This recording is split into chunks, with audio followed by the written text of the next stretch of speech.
Yo, what's going on, guys? Welcome back to episode 23 of the Pack Mentality Podcast, your number one source for Zombies Discourse.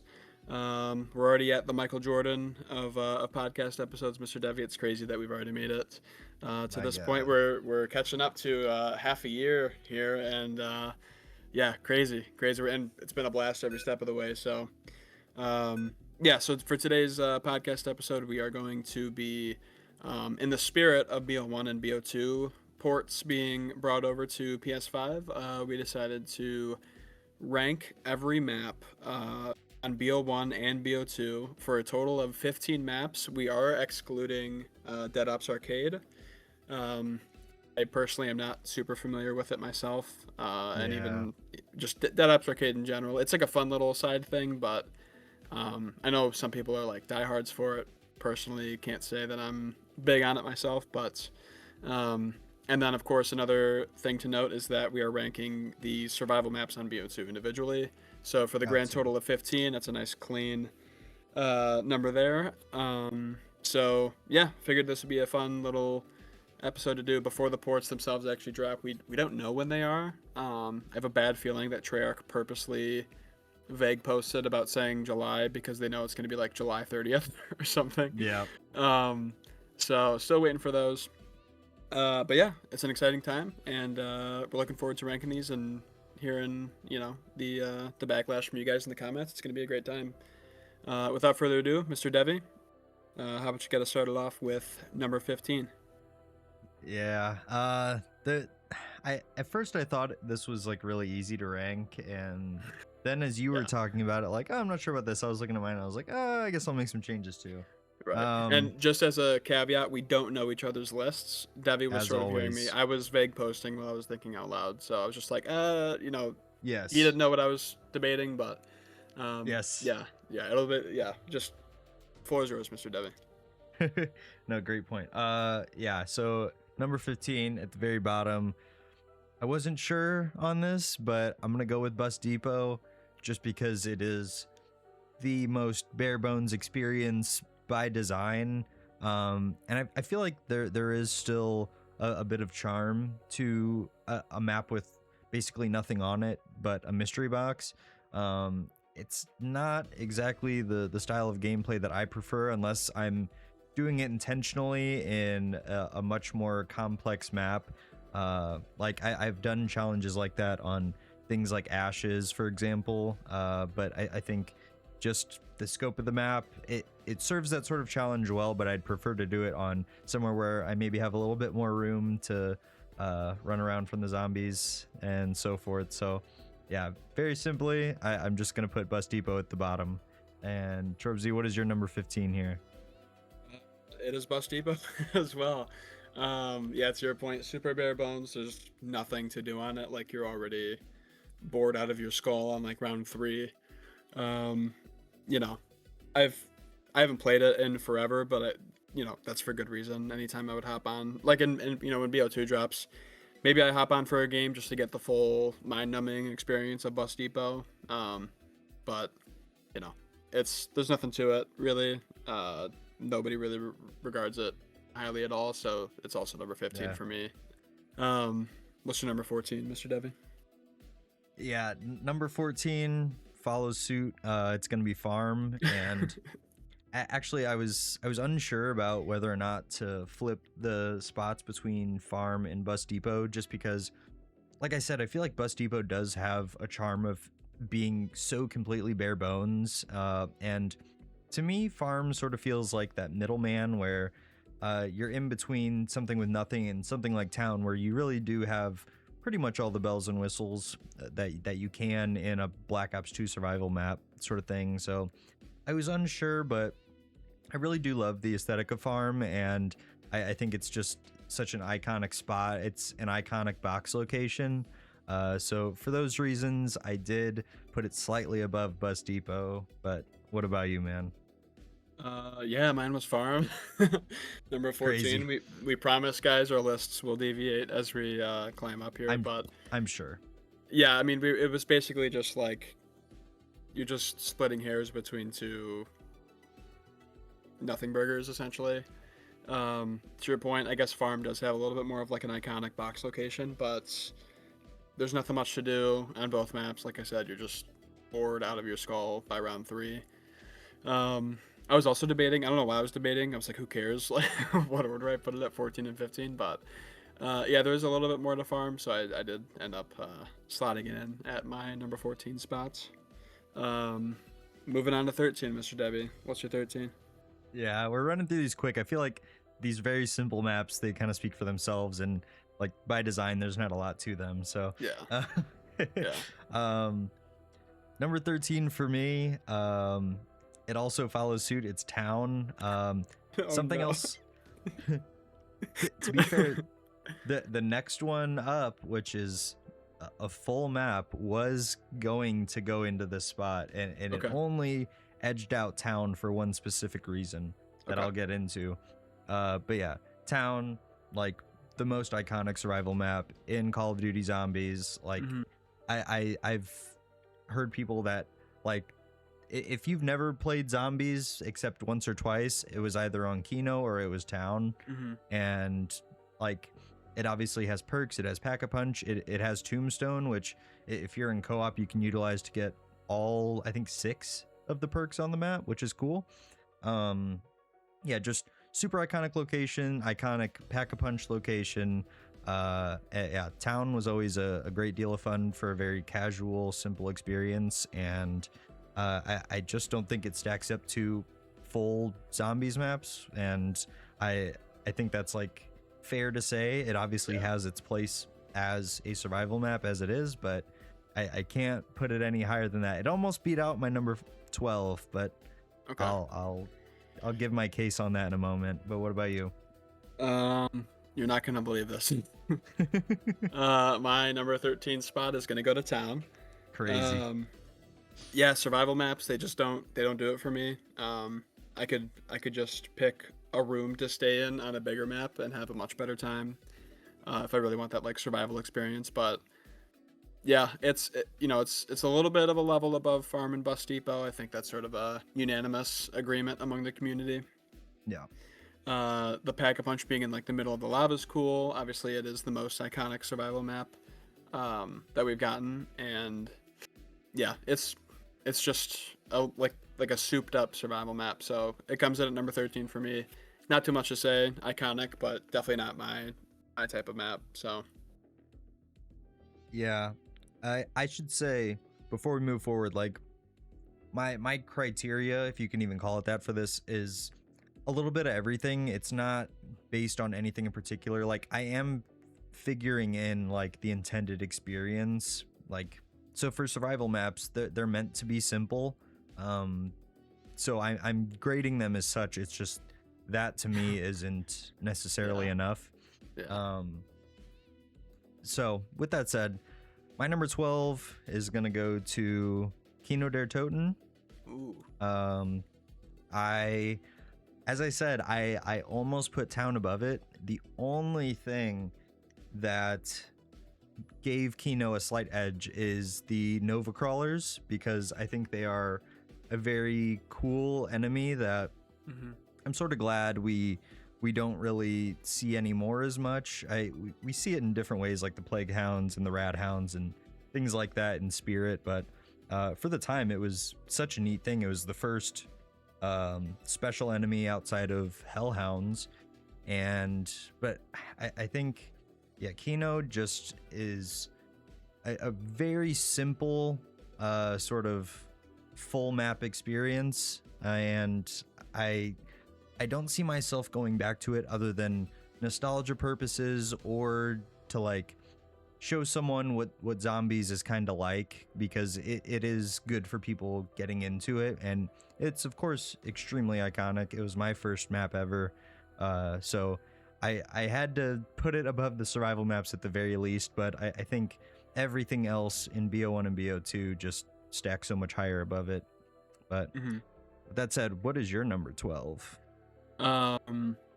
Yeah, so I'll give my thoughts on Kino in a bit here, but my number 12, which makes sense. I guess I didn't really notice this until I'm like now looking at the list, but my 13 through 15 were all survival map locations of this map, and of course that would sort of lead to number 12 being transits. Sure. Um, I wanted to put it higher, man. I really did. I feel like there's a little bit of like revisionist history going on with transit right now, where people are looking at it more fondly than they ought to. I know there is a little bit of it where it's like not like it's so bad it's good, but like almost that it causes like a chaos mention. Like if you're playing with like four people, sort of the chaotic nature of like the bus taking off and like the fog and stuff. Like I definitely get why people would have some like really cool memories on transit. Sure. But dude, it's oh my gosh, it's such a bad map. It's the only reason it's above the survival maps is because like there's an Easter egg to do, I guess, and you can do it solo, which I don't think they intended for that to be the case. But there Yeah. was back in like whatever, I think it was like 2021 or something, when it was discovered that you could like throw the EMPs at like the very specific locations. Is it Um, that recent? Holy crap. so yeah, something along those lines. It was like yeah, it was definitely like 2020 or later. I'm almost certain about that. Wow. Um, and yeah, discovering that you could do it solo was nice for me because I'm a solo player. Yeah. But yeah, that doesn't make it any more fun. The pack a punch system is abysmal. Um, yeah, like it's a Jimmy Zelensky map personified basically. Like this is like the ultimate Jimmy Zelensky map.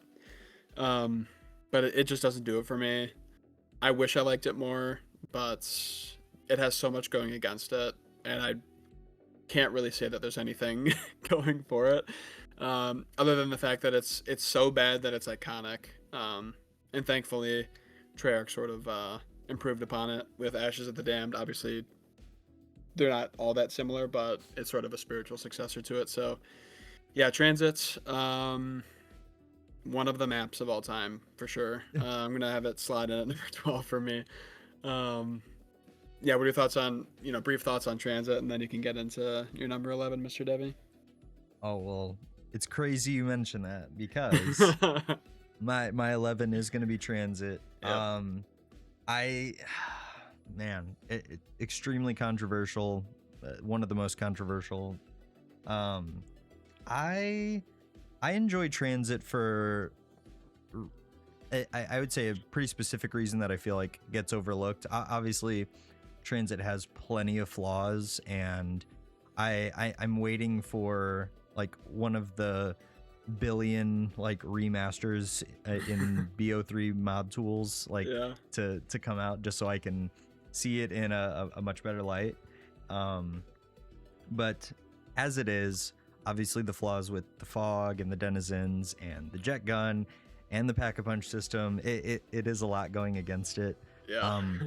It does have that chaotic nature that you mentioned, which is a charm, but I feel like any map should be able to be enjoyed both in solo and in co-op, and that's kind of outside the Easter egg realm, because obviously in those early days they were really pushing for co-op Easter eggs exclusively, which never a good thing in my opinion, as I am also a sort of solo zombies player.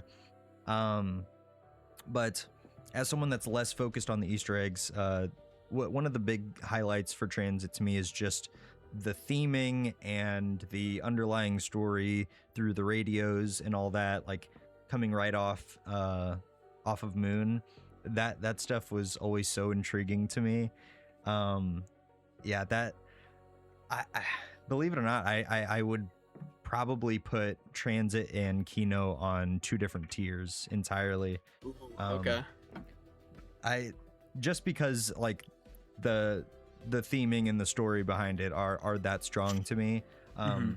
Not even necessarily to do with the Victus crew, but just the little things you hear as you go around the map. And the Avogadro is to me a very sick special enemy for sure, and which is only further contextualized by Alpha Omega, of course.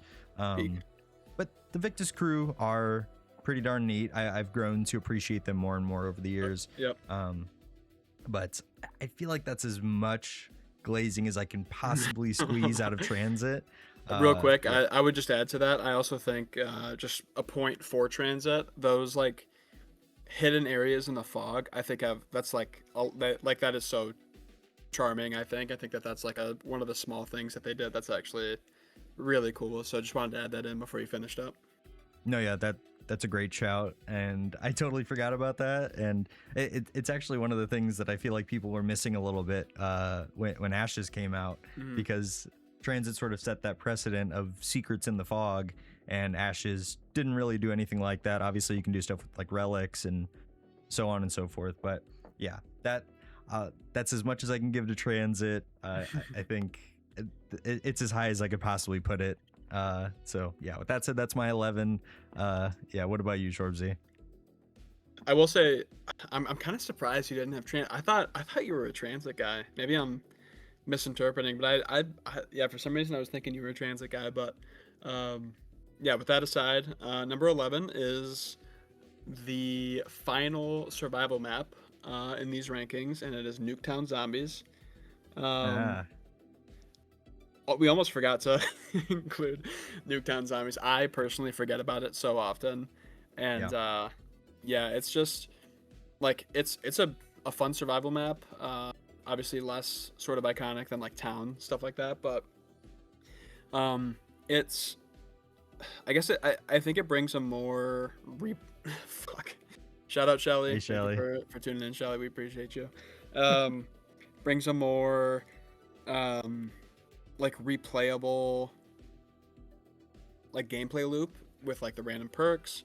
And that's basically it.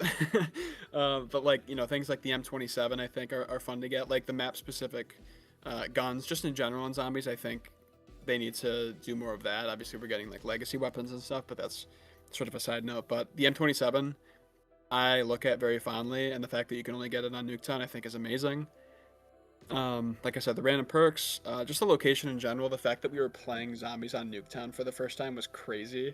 Yep. And yeah, just the atmosphere as a whole, I'm pretty fond of it. It's again, I said Town was sort of like a souped up survival map. I think Nuketown is just like I'd have Nuketown in its own tier above Transit, and then the survival maps on Transit. So yeah, it's gonna come in here at number 11 for me.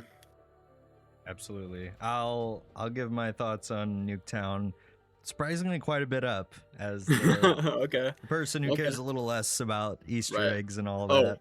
real quick, also the ties to Moon with the zombies' eyes changing, just chef's kiss. I think it's yeah, beautiful, beautiful part of Nuketown. Peak. But what do you have at number 10, Mr. Debbie? Number 10 for me is going to follow directly from Transit. It's going to be Die Rise. Oof. Um, I I was going to have Die Rise a little bit higher, purely because of just visual aesthetic things and the Sliquifier, of course. Um, Ultimately, that wasn't enough to bring it much higher for me. I will say though, Sliquifier, phenomenal, leagues above the Transit Jet Gun, of course. Um, Yeah. Obviously, the visuals of like meteors falling out of the sky, so neat. Um, Mhm. Weirdly, the first map to introduce armored zombies. Um, Really? yeah, yeah, you can get zombies on round one that are a two-hit melee because they have vests on. I did not know that. Wow, that's a Really? fun fact. Yeah, that's crazy. Interesting. Shout out all the people that I watch like Rabbit Hole that just spend hours shooting fun facts like Yeah, that. these small little Um, tidbits. Yeah, interesting. yeah. Okay. Um, yeah. So it is cool, and I think the how the map sort of like connects together with obviously a large focus on verticality. Uh, it is neat, and I think it deserves some props, at least for like ideas on paper. I think Die Rise is pretty cool in that way. Um, yeah, I wish there were more to do. Hmm. And it's a lot less like interesting story wise than even Transit was. I think for putting Die Rise higher than Transit, it's not by much, but they are for different reasons. Um, yeah, sadly not a lot to say about it. It's another one of those like fun on co-op maps because you can troll people with the trample steam and all that. Yeah. It has some fun things that you can do with the trample steam, of course, just as far as getting around the map in unique ways that you otherwise couldn't. But yeah, otherwise not a lot to say. Sliquifier hard carries this map, and Fair. and then they patched it, so that's my number 10, Die Rise. Yeah, fair enough, man.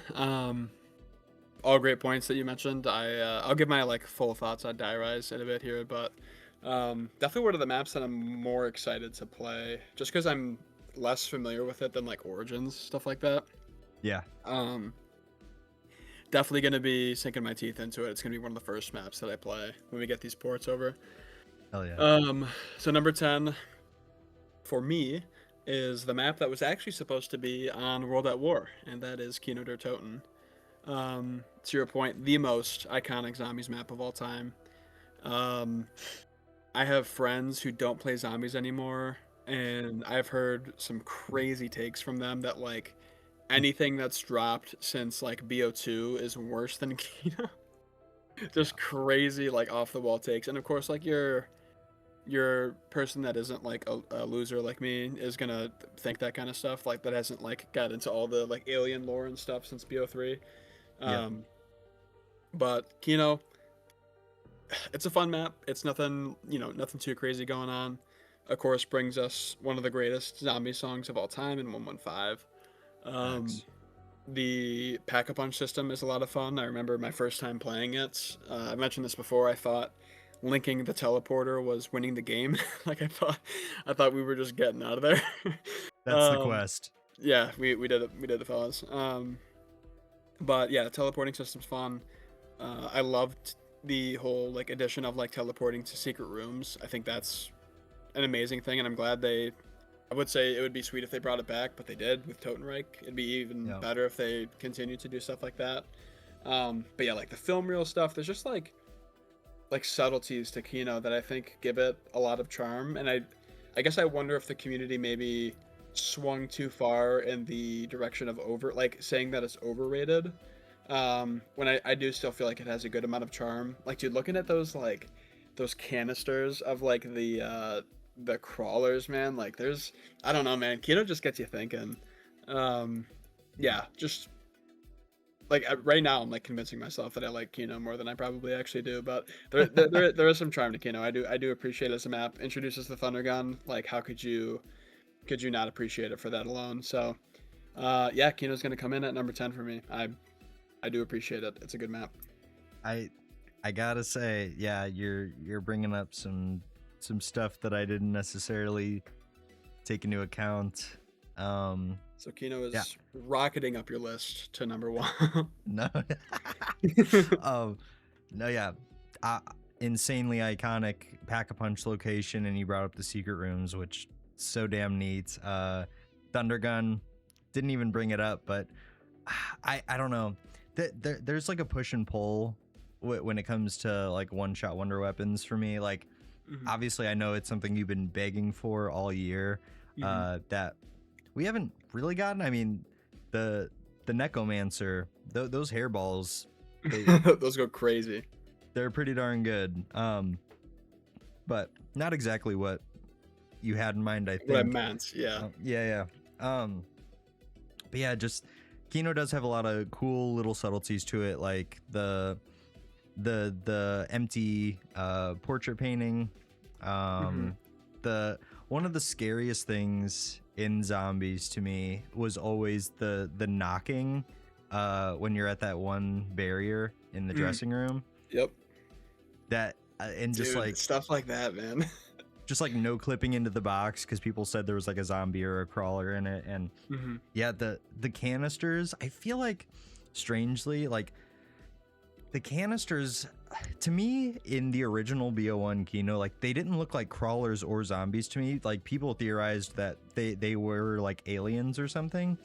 And then in Zombie Chronicles, they made it look like just zombies, and I thought that was so lame. I wish they just made it look like something that kept us theorizing about Kino years and years later.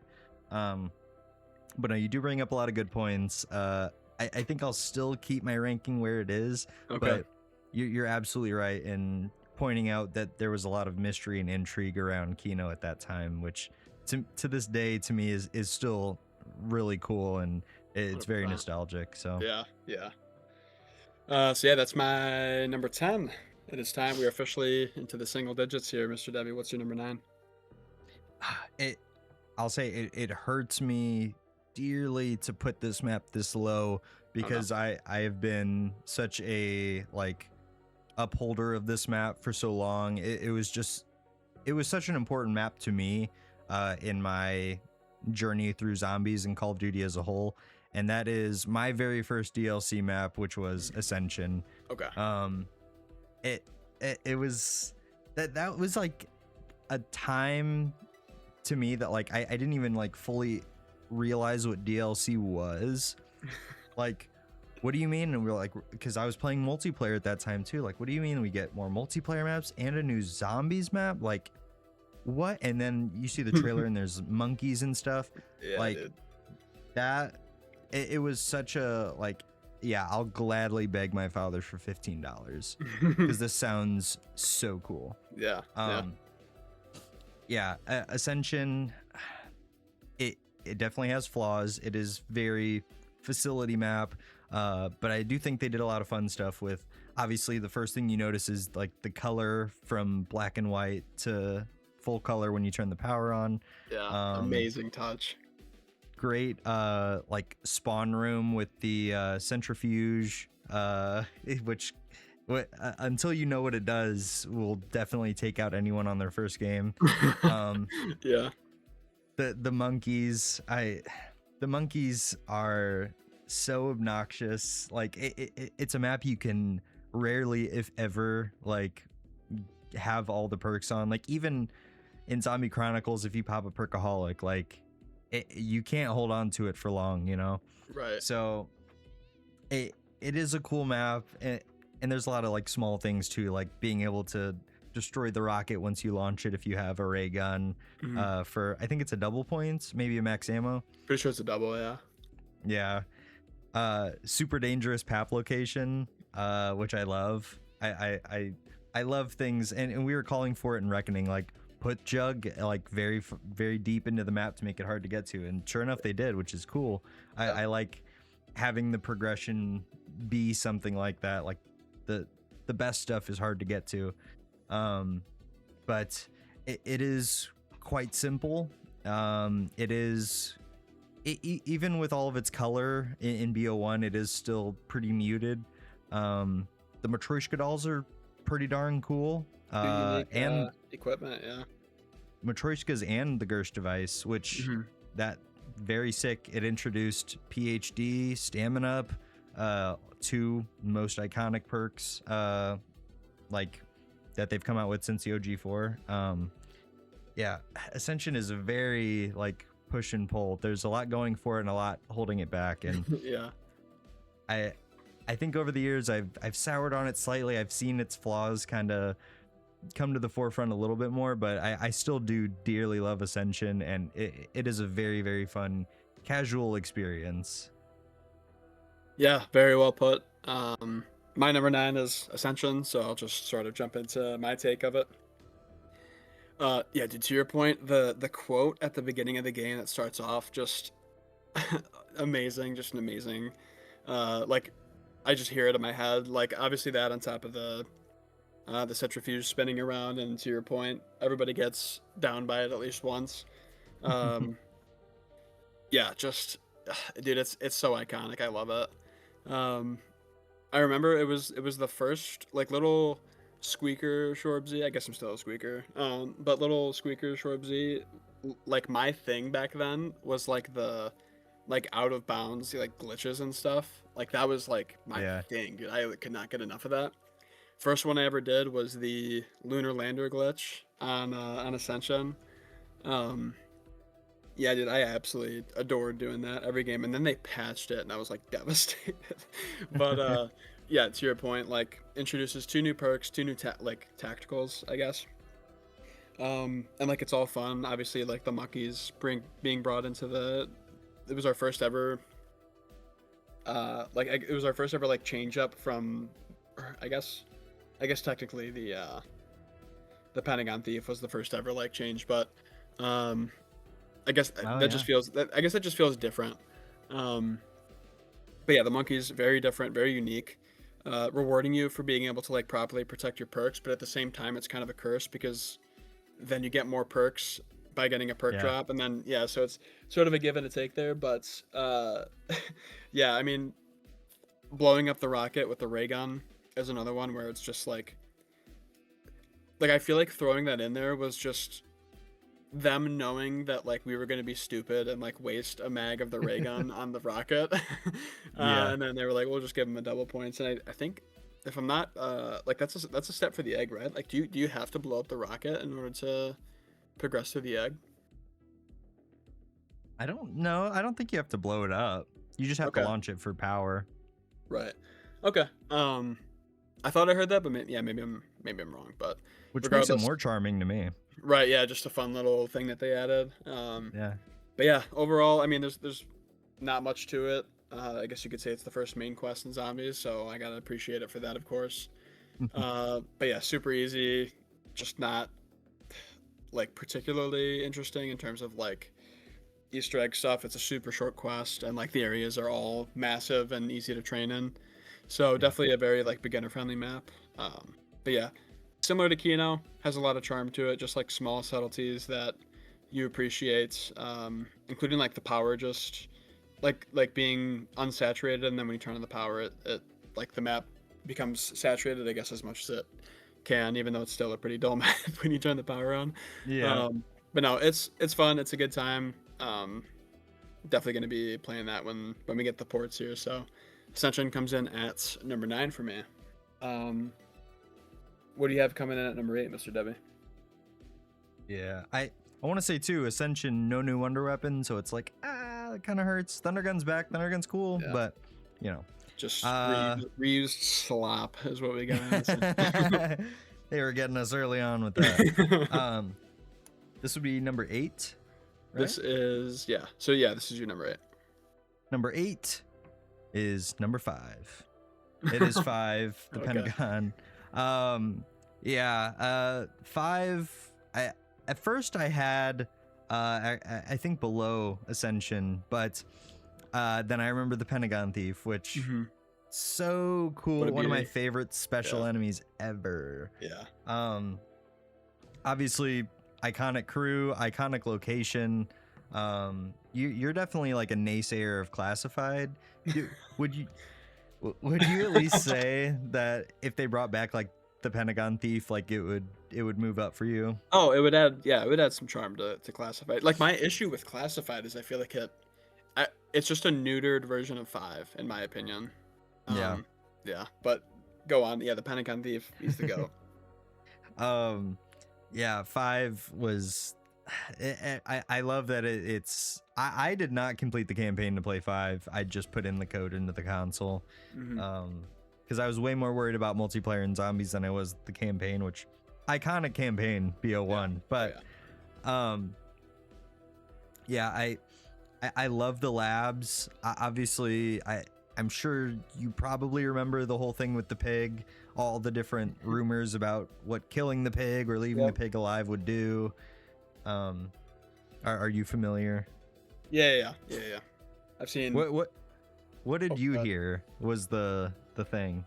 So I heard. So basically, I guess the first like theory that I saw on the pig was that it was like aren't the Nova bomber, or not the Nova bombers? Shout out Alpha Omega, but aren't the Nova crawlers like mutations of the pig? Like, isn't it like 5 experiments on the pig, or no? I've heard that too. Yeah. Okay. I don't So know if that's true or not, but Right. So that's sort of like the theory that like came to mind when you mentioned some of the theories in regards to the pig. I don't think I've heard anything like, are you talking about like you would get like rewards and stuff like whether killing the pig, or like that would alter the gameplay? Because I don't think I've heard anything like that. yeah, okay. So yeah, it back in my day, it was just one of those things where they say if you kill the pig, like zombies, like I don't know, are faster or hit you harder or have more health. Wow, One of okay. those things. And my buddy that actually got me into zombies like swore by that, like don't kill the pig. That's funny. Someone else actually pointed out too. I think it was like it like if you keep the pig alive, it's canon because it's alive and classified. It was something like that. It was Dude, something like zombies. that. The zombies community was the Wild West back then. Oh my gosh. There's so many things like that too. Like Yeah. how long did you believe that like moving while you were down bled you out faster? You're right, or like the mystery box stuff. Even though Dempsey, maybe that's canon because Dempsey mentions that in BO7. You know, I saw someone, he got the quote from Dempsey, did it, and then got the ray gun. Like, so Might be the meta. that'd be cool if they added something like that. But yeah, 5, very cool. It again has the Nova crawlers, which I think probably fit even better on 5 than they do in Kino. Yeah, I obviously another one of those like out of bounds glitches. Not really out of bounds, but you can just like sit on the barrier in the spawn room. Yep. It's a pretty tight map as well. And I think that grants a little bit more of a challenge than Kino as well. So I feel like 5 was kind of like the more veteran map compared to the casual Kino experience. Yeah, I really appreciate 5 for all of its differences from Kino. It still is quite simple. The Pack-a-Punch is pretty neat. You gotta love like having the door like count down and then open up and all the zombies swarm in. Super neat. But as I said, it is quite a simple experience. It has plenty of charm, but I feel like there are much bigger and better maps to come a little later for me. Yeah, man, totally. Great segue into my number 8, which is 5. Yeah, you make a lot of great points. Obviously, the Pentagon Thief is an absolute beauty. Oh man, I remember being absolutely terrified of the Pentagon Thief. Like he's a scary looking dude, bro. Yeah, I like literally my heart like racing and like about to shoot out of my chest because like this Pentagon Thief is like chasing me around the dude. Yeah, just terrifying times. And then he takes your gun and then I'm just like distraught after that for the next few rounds. But yeah, to your point, super close quarters. I think it's a nice contrast since like Kino and Ascension are pretty similar in the sense you get like a super OP wonder weapon and a lot of areas to train in. Yeah.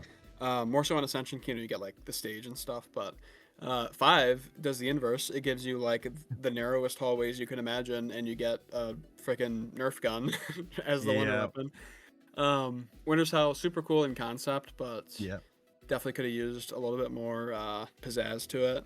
To your point, the Pack-a-Punch system is a really fun time. I love I guess like, I don't know, I guess you could say it's like a storytelling within the map, how you start off on the top floor and it's kind of like stuff's going on, but like it's not too like, doesn't look like too much craziness went on, at least in comparison. Then you go down to the war room and it's like, okay, some more nonsense happened. And then you go down to the labs and it's like, we're in hell. Like this is definitely hell right now. Yeah, just, I think it's great storytelling. Sort of the difference between floors. One of those things where like each floor feels like its own atmosphere, and like they nailed it in terms of like getting a different feel for each floor. I think they did a really good job with that. Not to mention the crew is amazing. Like just, I mean, like, yeah, you couldn't even ask for a better crew for a map that's themed in the Pentagon. Also, just not to mention we have a zombies map that's in the Pentagon. Like that's just that idea is so sick. Also, one of those things, it's in a map where it's like, especially for like a new player and somebody that's like, however old I was at the time, like 9. The like, is it comedic relief? Like in a horror movie when like something funny happens to sort of lighten things up. Just the elevator music that's playing when you're going from the top. It's like, sure, dude. Like this is hilarious. Yeah. Yeah, dude. 5, tons of charm. yeah, I have a lot of great things to say about 5, but yeah, no, that's a I think that's a good summary. Just so much with all these like BO1 maps. Really, there's just so much unique stuff. Like they really had a clean slate to work with all of these maps, and I think they did a great job taking like full advantage of that. And 5 is just another entry, and definitely the hardest map that we got to that point. So I think that also gives it bonus points, especially being surrounded by, like I said, Kino and Ascension, where there's so much room in an OP wonder weapon. It was nice getting that sort of change of pace and a map. Just another side note, real quick, before I give you the floor. I love a map that you don't just get like from a DLC or like paying or from like on disc. Like it was so sick how like you had to do the campaign or break out of the chair and type in the like that whole thing. How hidden that is dude. Oh my gosh, it's so sick. Yeah, love that. Love the fact that it's not just like a your standard like DLC. Yeah. And unfortunately classified butchered it. So floor's yours, Mr. Devi. What do you have coming in at number 7? I got my rank 12 right here too. Black Ops 2 Origins. There he Sevi got blue paint on him today. is. Wow. Gosh. So he's ruined. Oh, grab him, Mike. Did he have something to say? That's funny. I really tried to think of something funny to make him say, but all right. What is this, number 8? 7. Yep, 7. Is it? Did you skip over one? No, I didn't skip anything. What are we at? We're at 7. Like Okay. Like look at your number because we both had 5 for 8. Yeah, is Damn 5 your it. number 8? No, it's all good. Wait. I'll fill in the time. All right. Shoot.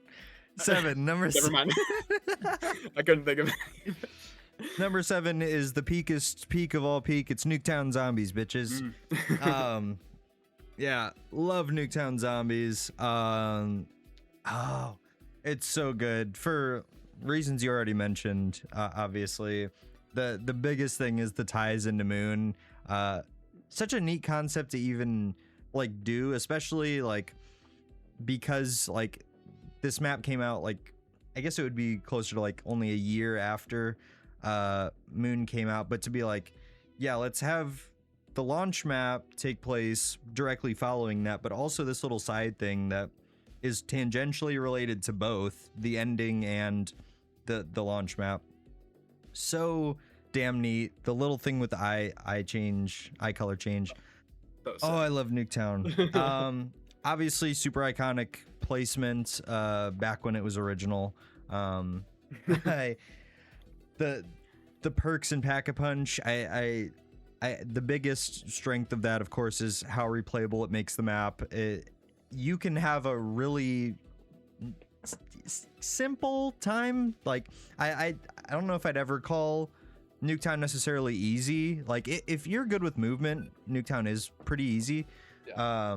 But it is pretty tight, so you do have to be on your movement game. But that's at like the very best RNG. At worst, you're pretty like you're still relying on movement, of course, but without like Jug or Pack-a-Punch until 25, it's a tough time. But I think that's so cool, like not knowing what you're getting yourself into at all, as opposed to some other maps that have a bank and you know you have a trillion points and you're gonna do this exact same thing every single time, which that depends on the player. Like obviously Buried is higher for me, and that has a bank, but like yeah, you can play a map like very by the book and be strategic about it, like if you have the money to do so. But with Nuketown you really don't have that opportunity, just because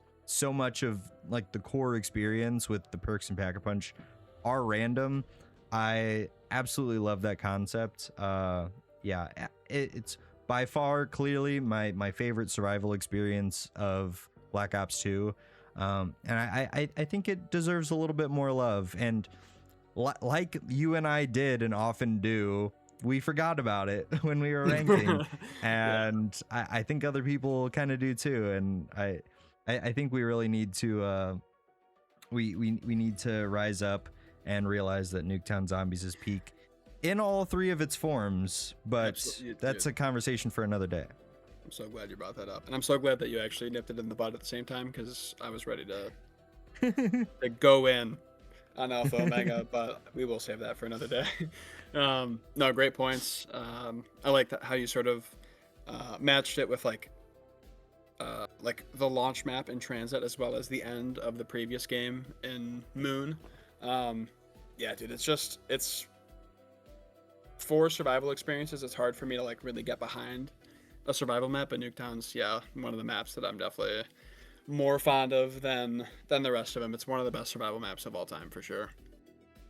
Um, my number 7, and I don't think you'll be very happy with me about this, Mr. Devi. I know what it's gonna be. Do you? I think I do. It is Moon from BO1. Yeah. I know I'm breaking your heart and saying that.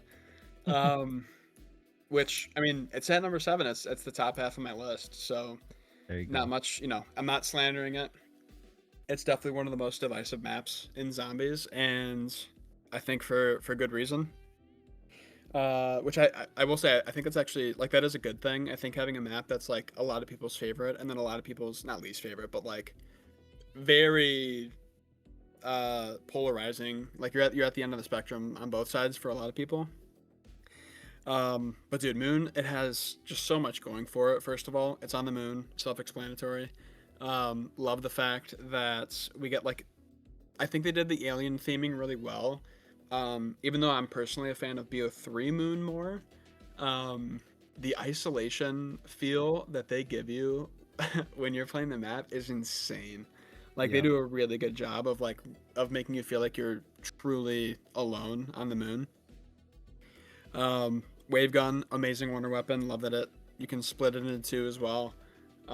Super unique, especially for the time, and it's just fun to use. Like the zombies sort of like inflating and then like just floating in the air until So they good. eventually combust and then make like the microwave noise. Just great, just a great wonder weapon.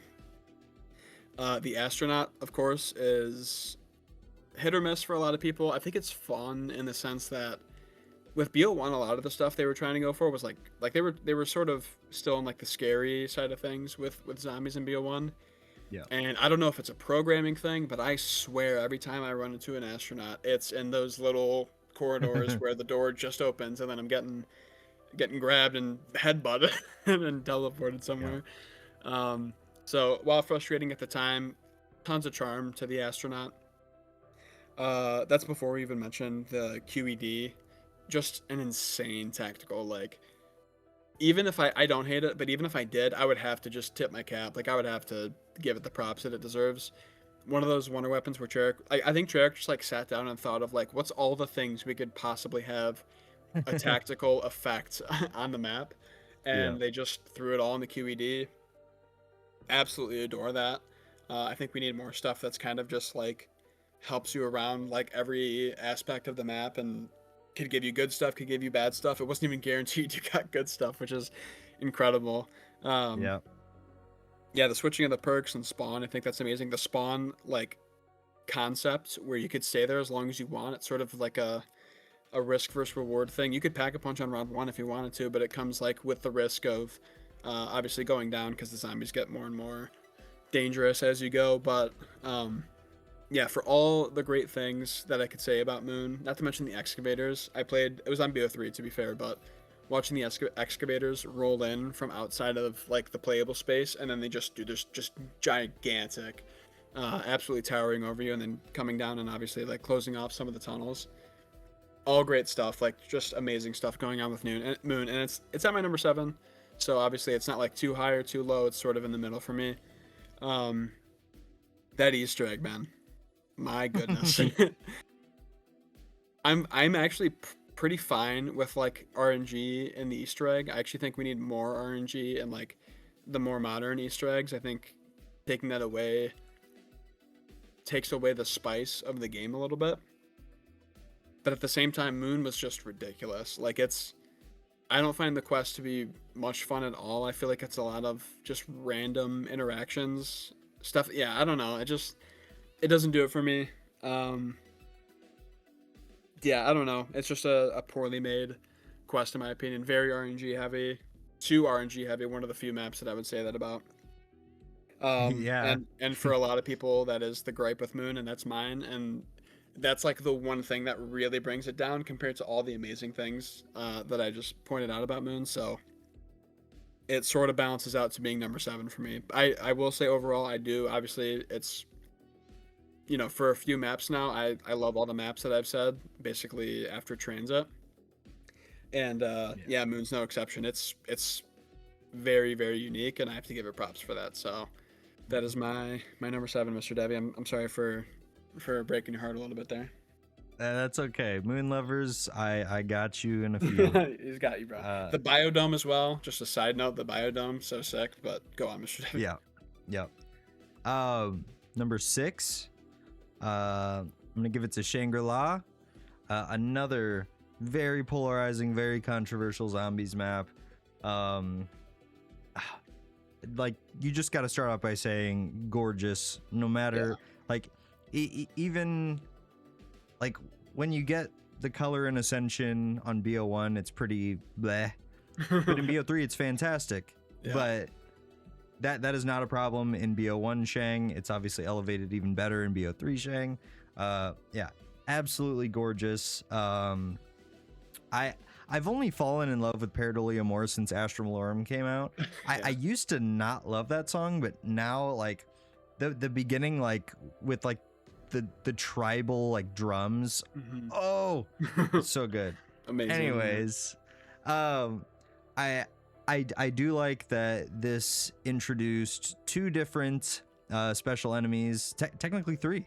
But yeah, obviously you have your different monkeys, not the same Ascension monkeys, but these monkeys function similarly but differently. Like they come at much less of a cost, but similar rewards. Like you can get a free perk out of them if you're timely on your trigger, which is so neat. But obviously the Shrieker zombies, the Napalm zombies, which function extremely differently. Obviously the Shrieker zombies are freaking zooming around, and if they catch you by surprise, like if you have headphones on, it's like, oh my god. It's a little startling. And then the Napalm zombies just aura farming their way all the way to you, just walking in slow motion. Yeah, so neat. So I do love that. I'm a massive sucker for like very cool special enemies, and I think Shangri-La did it well. Obviously we have another 4-man, a very like, you can't get past it, 4-man egg. Just because of the pressure plates and all that. It is a shame to this day I've never done Shang's Easter egg because of it, which we gotta fix. I can't be called, you guys can't be calling me a LARPer anymore. I've been here since nearly the beginning, but it is a cool quest. For all of the flaws of it being co-op exclusive, it is really damn cool. The Eclipse mode and Brock and Gary, just their story is very neat as well. I think the main controversy comes from the layout of the map being as tight as it is. There's no like distinct training spots. The high rounds are relegated to one of the little corners in the mines. I get it. But I don't think anyone plays Shangri-La for a casual experience. I think maybe people were expecting it to be similar to other maps in the beginning, but once we know now how the map functions, it's like, okay, yeah, don't play that if you want to get pretty far. Right. Unless you're goated like that. But no, I do enjoy Shang knowing what it is. As I already said, art direction, top tier. another iconic Pack-a-Punch location with it being on a timer. I think that's so cool. Oh my god, Kino. Street's causing a whole ruckus. A little rascal, yes. Oh my god. Yeah, I guess I'll leave it there. For all of its controversy, Shangri-La is a very fun experience, in my opinion. So I am on the upper end of that controversial aspect of it, but and you haven't mentioned it yet either, so I'm curious what you think. Yeah, I haven't mentioned it because I am mentioning it right now. My number 6 is Shangri-La. Yeah, all the points you made, man. Fantastic map, absolutely gorgeous. Tight layout, which was fun. I am surprised that you didn't mention the baby gun. Damn, of course. why do I keep forgetting the wonder weapons this whole time? Just an absolute icon. Just crazy for the time. Still crazy even for today. Like, we have not seen anything close to that since. The fact that it technically doesn't actually do any damage. Yeah. You just shrink the zombies and then punt them as far as you can. Super fun to use. It has like an Indiana Jones feel to it, where there's just like all these like booby traps and like random nonsense going on. Even like the first thing coming out of spawn, you're just getting spikes. It's like, okay, appreciate that. Obviously going the one way, you get that like mud puzzle thing that you have to like go the correct path so you don't get stuck in the mud. From there, dude, it's like a bridge that you could go on that's hanging over like, oh, dude, I don't know, man. It's just like that's such a sick spot where obviously like we know it's not gonna break, but like it sort of gives that like suspense. Yeah. And if you go the other way, it's the like water slide quick travel, obviously assuming like power's on and all that. Down to like the waterfall, like every area is just so cool. Like it really feels like loaded. The entire thing feels loaded with just things going on. You know, the water spring thing that brings you back to like the top of the map. Like every single area really has something unique going on. And I really appreciate that about Shang. So that on top of all the stuff that you mentioned, obviously it's unfortunate that it is a 4-person quest, but Eclipse mode is sick. The whole lore with Brock and Gary and the fact that the theories about it being on Mars are true. Hell yeah. Yeah, like I really like the way that they sort of built on that, like in future maps, like Tog and Astra, of course. But that's obviously separate from like the base map itself. But yeah, to your point, a lot of really fun like gimmicky stuff going on in the map, and that's sort of the theme with BO1 is it's just like a lot of random gimmicky stuff that's very, very unique to those maps specifically. And yeah, Shang is no different. It just also has an incredible atmosphere. And yeah, for those reasons, it comes in at number 6 for me. Ooh, why do I kind of want to make an on-the-fly change right Please here? Please do. I am intrigued. We have 5 more. So yeah. Are we getting an official on-the-fly change from Mr. Debbie? Wow. Yeah. Wow. Gotta do it. Okay. So instead of it being, no, I'll just go. Number 5 for me is gonna be Mob of the Dead. Ooh. Okay. Mob is a great map. It has a lot of ups. Obviously, the first fully directed by Jason Blundell map. Coming off the heels of Transit and Die Rise, it was such a breath of fresh air. And it was very story driven is the nice way I can put it. And that is a great thing. Story in Zombies for me is such a huge thing, and I think story in Zombies to me is like such a distinguisher for like people that casually play the map and like some of the more hardcore people. Like it's more than just killing zombies, you know. And Mob of the Dead has one of those. It's a great story, but it's really in a pocket all on its own. Mm-hmm. And you can definitely feel that God. The mobsters, the crew, like that era, like being put into the crew and the guns, even the wonder weapon, like you can tell there was a clear vision but behind this map, and I think they executed it extremely well. Even with things like Rusty Cage playing, like very this is a good map for like what you say about like exclusive things like guns that make the map feel like they can only be put there. Like the Tommy gun probably wouldn't fit very well on something like Die Rise. Right. It just wouldn't make sense to. The Blundergat, freaking iconic. I don't know if I prefer it in Mob. It probably absolutely fits better on Mob than something like Paradox Junction, but iconic nonetheless. The Afterlife system was such a weird change, but it would be weird to see them like bring it back for any reason. I know people will say that that's kind of like a takeaway from something like Blood of the Dead, but I think it would be strange to bring it back. That is one of the things that like it makes Mob feel distinct from Even Blood. And realistically, like you have infinite self revives that way as long as you're able to like stockpile them on solo, or if you and your team are good enough to like hold on to those. And it's also such an interesting way to interact with the map as far as like turning power on and things, and having to utilize that throughout the quest is cool. The biggest flaw though in talking about the quest is absolutely the non-story aspects of it.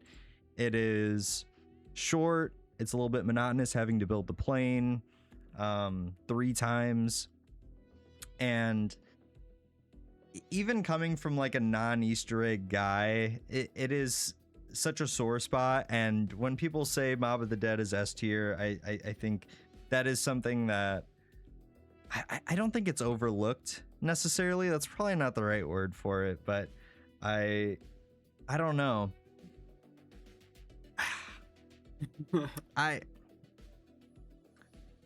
Do I want to leave it there? I'll leave it there. I'm curious to hear what you have to. We've talked about Mob like ad nauseum on the podcast. Yeah. I'll leave Mob at number 5 here, and I'm curious to hear what you have to say once you get there. Yeah, no, that's a good transition because number 5 for me is no, I'm just kidding. No, Mob. Yeah, to your point. Great atmosphere, all that stuff. I will sort of get into my pros and cons in a bit here, but not at number 5. Sorry for the pump fake. But if you'll notice, I have said 5 BO1 maps in a row, and I am going to conclude the entirety of BO1. For some reason, I have BO1 sandwiched between like the bottom end of BO2 and then the top end of BO2, in my opinion. And of course, the final map for BO1 would be Call of the Dead, coming in at number 5. Amazing map. Celebrity Crew is a ton of fun. Obviously, we get the one and only George Romero. Just a crazy boss, especially for the time. It was just Jarek was just on some like ridiculous stuff back then. And of course, Call of the Dead is no different.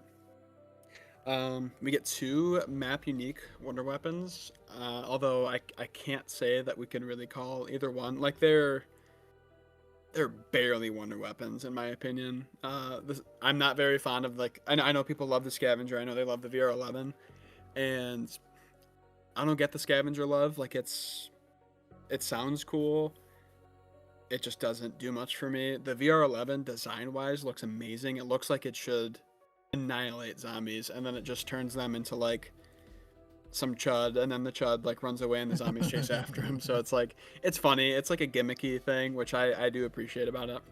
Yeah, love the fact that you could actually kill George. Like if you just like, I wonder like what their thought process was with like actually killing George. If they were like we didn't have health bars back then, so like I wonder if they just figured like if somebody was bored enough and shot George so much and like eventually what if we like actually had him die.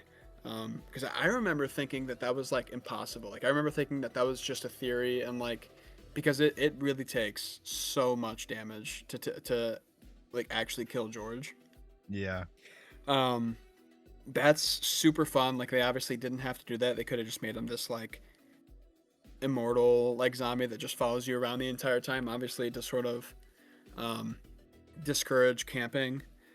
But obviously the lighthouse in Call of the Dead super iconic. I love the fact going back to George that when he does get pissed off, you can take him to like a body of water and calm him down a little bit. Yeah. But it does give you Why? this, yeah, right. It does give you this sense that like he's just always lurking in the background, and similar to the astronaut, like you could not hear from him for like 5 minutes because you just ran so far away from him, and then you turn a corner and he's right there, and then he's pissed and he's Yeah. chasing you and all that. So that's really fun. I actually do appreciate the Easter egg quite a bit. I love watching the speed runs for it. Just random like Kobe Bryant grenade throws from across the map. Um, yeah, that's super fun. Just for snow map, of course. I love a good snow map. I think Treyarch always crushes it with a snow map. So that was obviously the first one. Um, yeah, dude, just so much fun stuff going on with Call of the Dead. I will say for me personally, it is kind of like Call of the Dead, Shang, and Moon. I kind of cycle them out personally. I think they all have their own charm that could place them at one for me at any given day. Today, this is sort of the order that I landed on. And yeah, man, Call of the Dead. It's a good time. It's innovative like the rest of BO1. And for today, this could totally change tomorrow. I'm so serious too, but no, I do think it's my favorite map of BO1 as of today. So yeah, what are your thoughts on Call of the Dead, Mr. Debbie? Yeah. No, great transition. Call it as my number 4. Was gonna be Yeah. my 5, but I Oh flipped him yeah. out and Okay, interesting. Call the Dead. Yeah, super iconic. George, of course, being the big thing. I guess the one thing that maybe hinted to George even having health like that is I guess the Visual his light changes. starting to Yeah, flicker. yeah. That little thing. But like, would anybody Uh, back then? Maybe I'm just smooth brain, but like, I would not pick up on that personally. Like, I I 100% would wouldn't have. not. Yeah, I was too young to pick up on right. any of that. But like now that we Uh, know it, it's like okay, that's a good like visual sort of description of like that you are doing damage to him. But yeah, go on. Sorry. No, yeah, and I mean like if Oscar didn't have a health bar, Oscar has no indicators. I don't think outside of the health Unless bar. Like I would think the same thing, right? maybe he does. Maybe we just haven't learned. Maybe actually there's like a maybe like a light on him that's like green and goes to yellow and then goes to red or something. That'd be pretty cool. We're still too smooth brained. Clearly, Yeah. we've learned nothing. Um, but no, yeah, and I don't know who I fear more, George or the astronaut, because obviously the astronaut doesn't have a lot of health, and nah, I would say it's definitely George. George kind of talks to you. Well, I don't know. The astronaut makes George is talking shit. the So astronaut makes some weird noises too. I love what they were going like. You said it well when they were still kind of like in their horror bag a little bit with BO1, and I really deeply do miss that. But yeah, I do love the scavenger, but it doesn't have it doesn't have that much aura. It is cool that it's infrared. It's cool that it's like a delayed shot, and it is quite powerful. Obviously not when you're in like the hundreds or whatever, but it is quite powerful. And but the VR11, for how much it doesn't do, like it has so much sauce to me. All the stuff with like it's called the VR11, which is a reference to the Vril, which that the Vril were retconned into being the Keepers. I didn't know that. Okay. Oh, dude, I need to learn you up on some of the story stuff. Yeah, dude, I'm just a chud. It's so cool, and it looks like it's such a weird mesh of like alien technology and Group 935 stuff. Like just visually, the VR11 looks so cool, and it's a huge shame that it doesn't do more.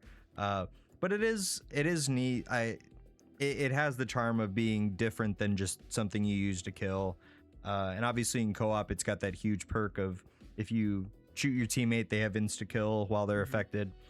The quest is, oh, I think we had a conversation about this, that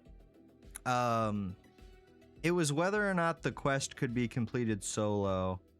And I think I realized that I think it's like Moon.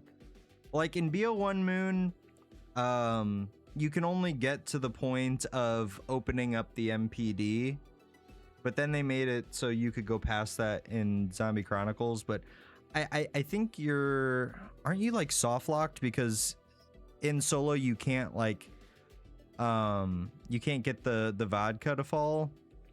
Is it something like that? I forget, honestly. I feel like my like memory might be warped because I watch like a lot of these like solo speed runs of like Call of the Dead and stuff, and I just don't know if those are just like mods, basically like the solo mods that allow people to do that stuff. So no, I'm not a reliable source. Yeah, could be. I think it might be also like an alternate step thing, like you just do it differently in solo. But obviously, like you said, snow maps are freaking, they always seem to be good, which is weird. Yeah. I don't like necessarily love a snowy environment, but it just so happens that when they have those, they are pretty strong maps. Yeah.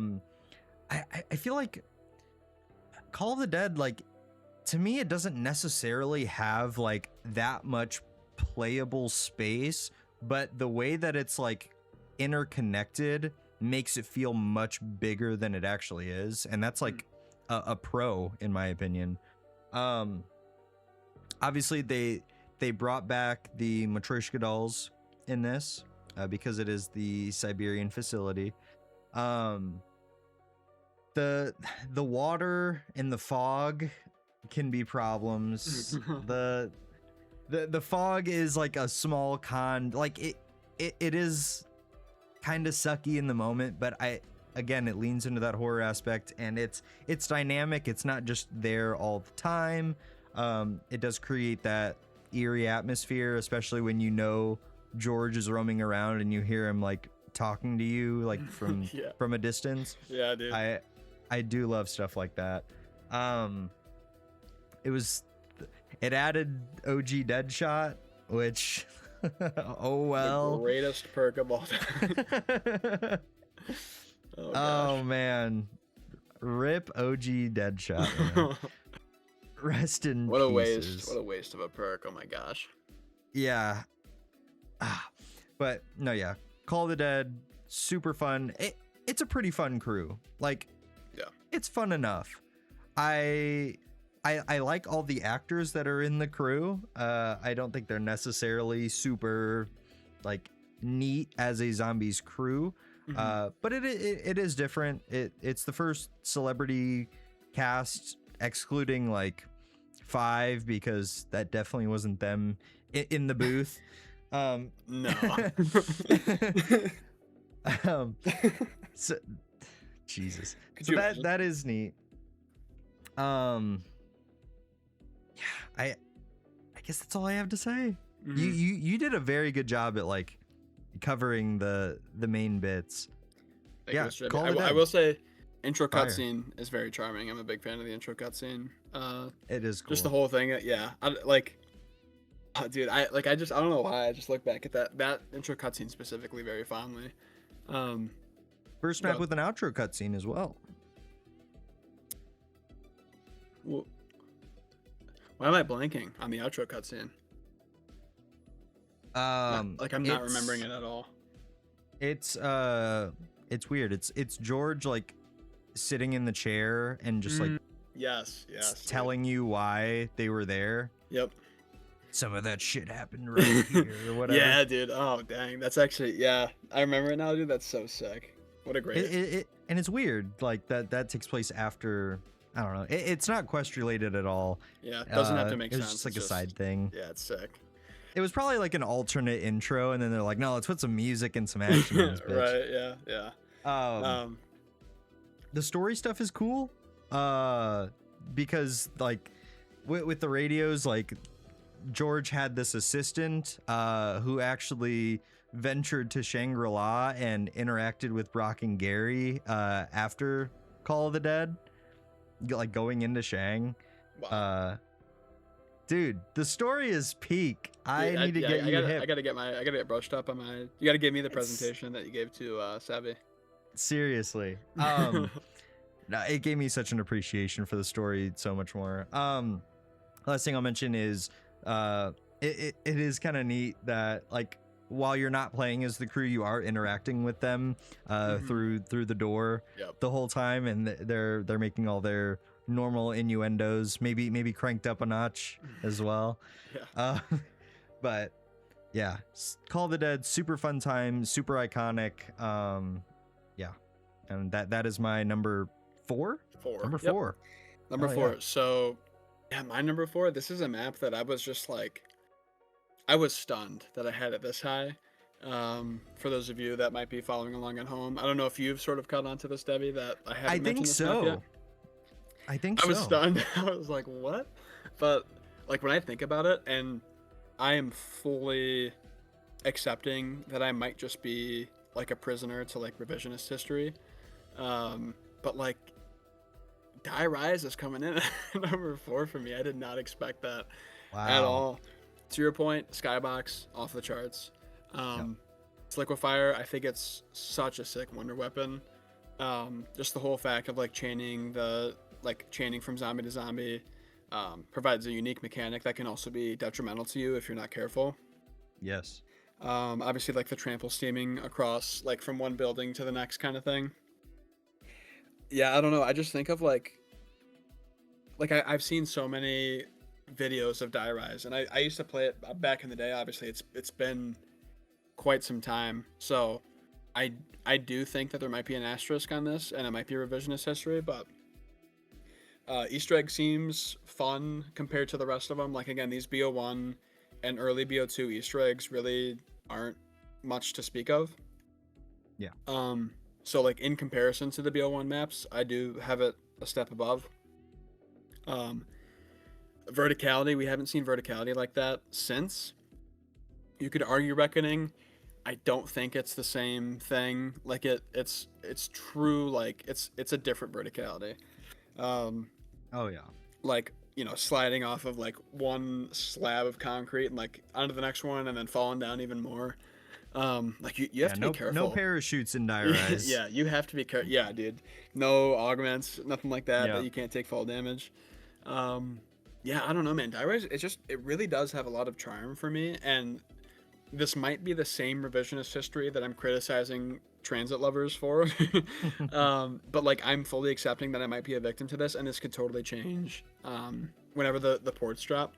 But yeah, like I said, Liquefier, go to Wonder Weapon. It's one of the best Wonder Weapons we've ever gotten, in my opinion. The atmosphere is pretty good. Obviously, like a lot of it's just sort of broken tower stuff or broken skyscraper stuff, but like the dragons are really cool. I already mentioned the skybox being incredible. The Buddha room is sweet. Just like, yeah, I don't know, man. It's the verticality especially, I think, adds a lot of charm to it because it's truly something we have not seen since. The quest is fun. I love, soaking up those balls in the lion's mouths. That's always a good time, right? And shoot, there's one more thing I wanted. Oh, the elevators as well. I think, again, it's very Zelensky, where you run towards Jug that's in an elevator and it gets taken from you at the last second, and you have to wait forever to get it back. Yeah, I think it's the chaos that they tried. So like Transit is chaotic evil. Die Rise is chaotic good. I think it's chaos in a good way. And I just appreciate it. I think it takes risks, and I think it actually hits on some of them that Transit doesn't. And yeah, I'm really excited to sink my teeth into it when we get these ports back. I really hope that I'm not just like doing a revisionist history thing, but I could be, and I am a little bit weary that that's what's happening, because I know a lot of people aren't fond of Die Rise, but especially in comparison to the BO1 maps and transit and stuff like that. Maps that I don't hold as high regards of. I don't regard as highly as like the Yeah. BO3, BO4, BO7 stuff. Yeah, I definitely think in comparison it's above those. And yeah, comes in at number 4 for me. I truly cannot believe that I'm saying that. I can't either. I want to say a few things about that. Okay. Obviously, really quickly, we never talked about the jumping jacks, which easiest Mm. free perk ever when you have Yep. Galvanuckles. Yep. But that's a small thing. Reused assets. What the hell? Slop. Yeah. Oh, But you go go ahead. ahead. Sorry, I didn't mean to cut you off. If you don't mention it, I'll bring it up. But go ahead. Okay. I was gonna say I think the revisionist history, so to speak, is different from transit to die rise. Like I think it's completely valid in this case. I guess they're both valid. Your guys' feelings matter to me. Whatever Right. whatever helps. But for transit to me, I feel like it's a matter of enjoying like the enjoyment the enjoyments that you were missing back in the day are coming back out a little more with transit. With die rise, to me, I think it's the opposite, where the quote unquote flaws of the map are less of a problem to me today. Okay. And they elevate those maps for completely different reasons. I feel like there's not a lot of flaws with die rise. Like it doesn't have so much going on. It has these really cool things, but I think people were just like very salty that they were bad with their movement game and falling off the buildings. But it's like, Fair. get good, Right, don't no, fall I off, mean, and yeah. it's pretty damn fun. So Yeah. I just wanted to throw that in there. Interesting. Yeah, no, that is a good point. Especially like going back to them today. I guess I do wonder, playing one right after the other, how much of a difference. Because like, yeah, I guess things that were gripes 10 years ago might not be gripes today. So yeah, that's a good point. The thing I was gonna mention is a lot of people don't like it. I think it's hilarious that they tease PhD when the when the elevator's falling. I think that's just, it's so funny. It is. Also, I think the elevator falling is just a cool thing as well. Just getting you down to a few floors down from spawn, and like I said, teasing PhD, just so funny. Treyarch had a sick sense of humor back in the day, so wanted to throw that in there. And yeah, so Die Rise, number 4 for me. I might have to give the people an update when I actually get my hands on it in a few weeks here, or hopefully less, but I'm going to assume a few weeks here. Yeah. What is your number 3? We're officially in the top 3, Mr. Devi. What's your number 3? Top 3 of BO1 and BO2 all time. It's my time, baby. It's Moon. It's Moon. It's my time. Okay. Yeah. RNG, SMARNG. Gish you. No, it's I can't believe they make you get the Gersh devices and then the QEDs and then the Gersh devices again. Ridiculous. It was so brutal on solo. Oh my god. And like they're so rare too. Like they're so rare to get. Oh, it's yeah. ridiculous, bro. And then that's not even mentioning things like the excavators, which you're also relying on. Yeah. I don't know, man. I have fun with the quest. I really do. I don't know if it's because I get very good RNG or like or I'm just so like not worried about it. But yeah. Moon, as you already said, the spawn room, so iconic. I guess it's like you did mention that there's like the risk of going down, but it's like it's round 1, you just spawn back in. So it's not even that big of a risk. It's just like, why not do it? Yeah. Okay. At the very least, I at least always try to go for Jug. Like I will re-roll my game until Jug is in spawn and go for that. But the map is especially like, like if you're someone that wears headphones when playing zombies, which I assume you probably are, you're very about the sound design. Yeah, I'm a dork. Like, so if it's my first, basically if it's my first like few playthroughs slash how do I want to word this? When I feel like I fully appreciated the sounds of a map, that's when sometimes I'll do the headphones off, listen to like a podcast or something. Sure. Yeah. I'm fully appreciating sort of the atmosphere of the map before I do that, though. So go on. Yeah. I feel like this map's like really good for people like that, because like when you have the PES on the helmet, like it is just so muted and you're hearing little sounds, and it is terrifying. You mentioned it creates this feeling of isolation, and I think that's a great way to put it. Everything is just so muted and quiet, and especially with the bland BO1 moon aesthetic, which I personally think has a charm. I don't know if I can argue the color palette of BO1 or BO3 any which way, because I think they both have their different things. The round change music, at least in Zombie Chronicles, is it the same in BO1? I haven't played BO1 Moon in a while. That's a great question. Yeah, I couldn't tell you. Anyways, yeah, super iconic quests. Like obviously for all of the problems in like the steps to get there, the story beats that are placed within that are very strong to me. Obviously you see Samantha for the very first time, and she is all souped up on aether energy. Yeah. In the pyramid, so sick. And then you blow up the moon at the end. I mean, what more can you ask for? I hate even bringing it up because it's like, oh yeah, we get it. You blow the moon or the earth. You blow the earth up at the end. Like, I don't know. It's so cool. It does not get old to me. It's the best part about it to me is it is such like it's a very long sequence, and that like guttural laugh from Maxis, which I believe is the same laugh at the end of Buried. It probably is. I'm not sure. If you do the Maxis ending, but that guttural laugh and then just like watching it happen in slow motion, with the rockets is so damn neat to me. Yeah, and Jimmy Zelensky put it very well in like talking about like before the map came out, he was like, you know, we thought the zero gravity would make this map extremely easy. And I think everyone kind of thought that going into it, that like, oh yeah, you like it's going to slow the zombies down, but like it slows you down too. And it creates a weird thing. Like this map should be easier than it is.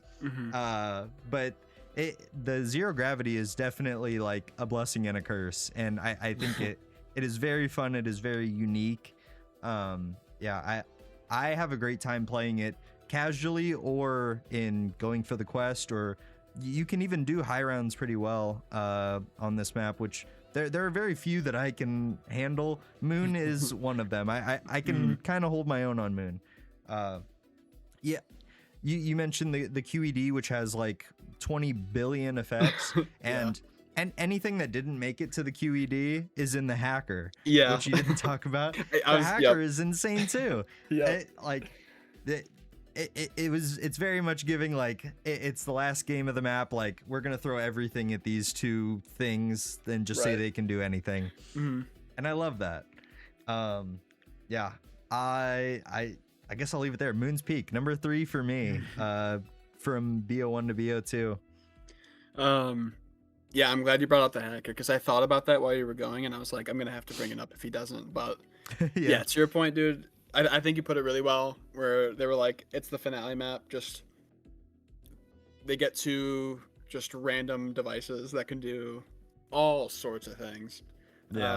And you have to appreciate it for that. Like I said, Moon has much more things going for it than not, but the thing that's not going for it, which is the quest, in my opinion, is just so bad that it's fair. Yeah, it really does nerf it quite a bit for me. But yeah, it comes in at number 3 for you. I can't blame you at all. It has so much charm to it. Moon's a good time.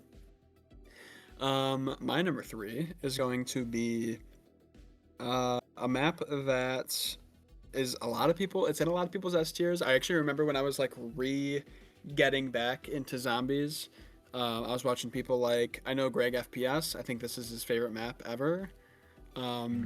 And like for me, it was a lot of like at the time, it was a lot of people's favorite maps were like either Origins or like DE or this one, Mob of the Dead. Shadows are sprinkled in there as well, but um, I do remember hearing Mob quite a bit, and I was like, I gotta check Mob out. Like I, played a couple times back in the day, but like now that I'm sort of getting into it more, I wanna play some Mob and see like what all the fuss is about.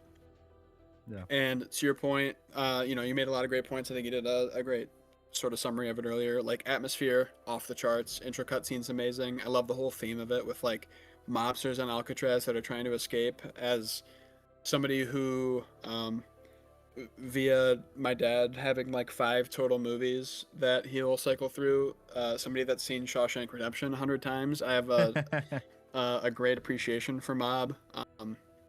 As a side note, I also have a great appreciation for Shawshank. It's one of my favorite movies. But Yeah.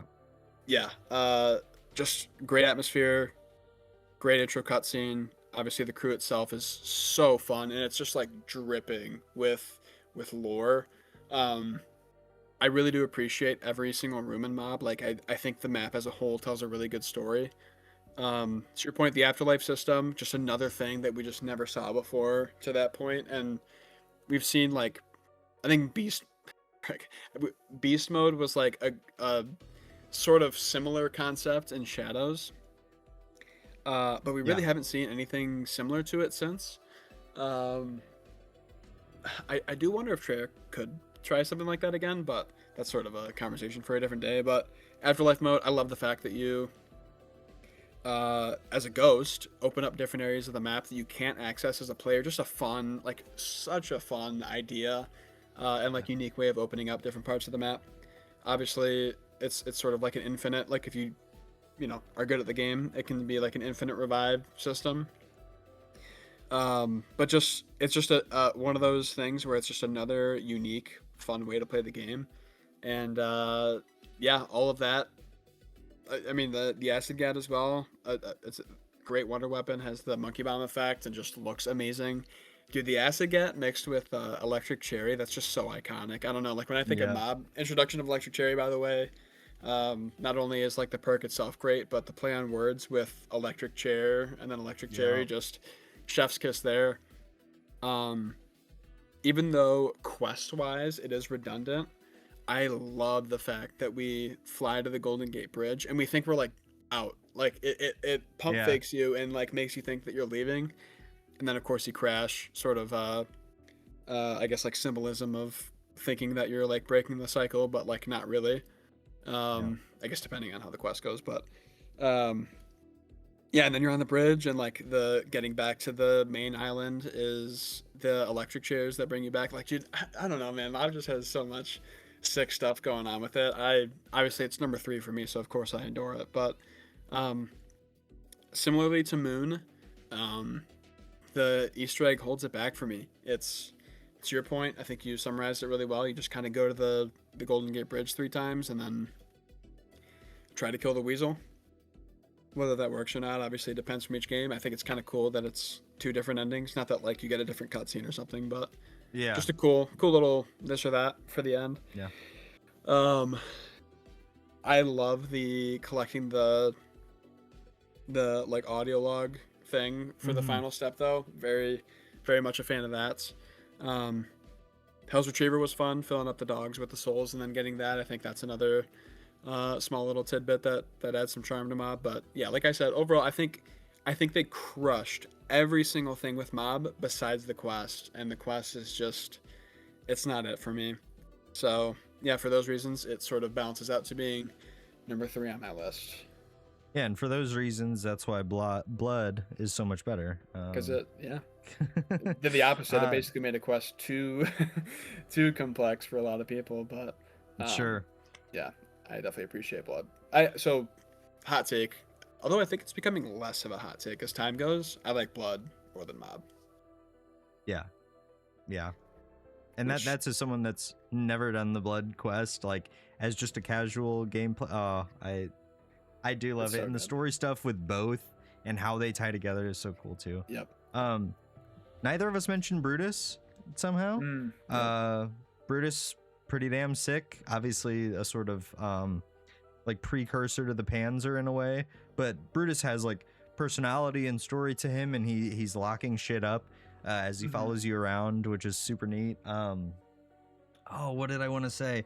Oh, you brought up beast mode, which obviously Mob of the Dead and Shadows of Evil share a lot in common. They take place within the same pocket dimension. Jason Blundell said Shadows is like the spiritual successor to Mob of the Dead. They're like there are stores named after mob characters. They are very tied together. So I think it is kind of cool that beast mode is that successor to the Afterlife system, and it goes so much deeper than that, which great shout. Right. Thank you for bringing that up. Yeah, thank you for bringing that up. I also wanted to mention the not only do we get the Tommy gun as a unique map unique weapon, we also get the Uzi, and we also get the Death Machine, which is just I forgot about that. Yeah, dude. Yeah, it's the meat grinder. Yep, and the box itself is a different theme to it. Yeah, dude, Mob has so much aura, it's insane. But the red eyes. Oh, yeah. I assume you've heard like the reasoning that they did for the red eyes for that, because I like ever since I heard it, it's always stuck with me just how funny it is when I heard it. Yeah, I think it was just like random bullshit. Like it was not like a story thing. Can you remind me of what it was?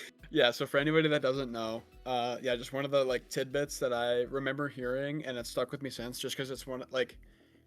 So what happened was somebody was like, "What color should we make the eyes?" And then I guess Blundell was like, "I don't know, just make them red." Like that was the whole conversation about like what color the eyes should be, and it always makes me laugh because it's one of those things where I think the community's like again, we're so like involved with every single pixel on every single zombies map that when we see like something like the red eyes, we're like, oh, like what does this mean? Like, is he like, are they like possessed by like the devil or something? And then of course the behind the scenes is just like, I don't know, make him red because like it's scary. But just, like they leaned into it with when you put 115 and Brutus says not this time and it flips to 666.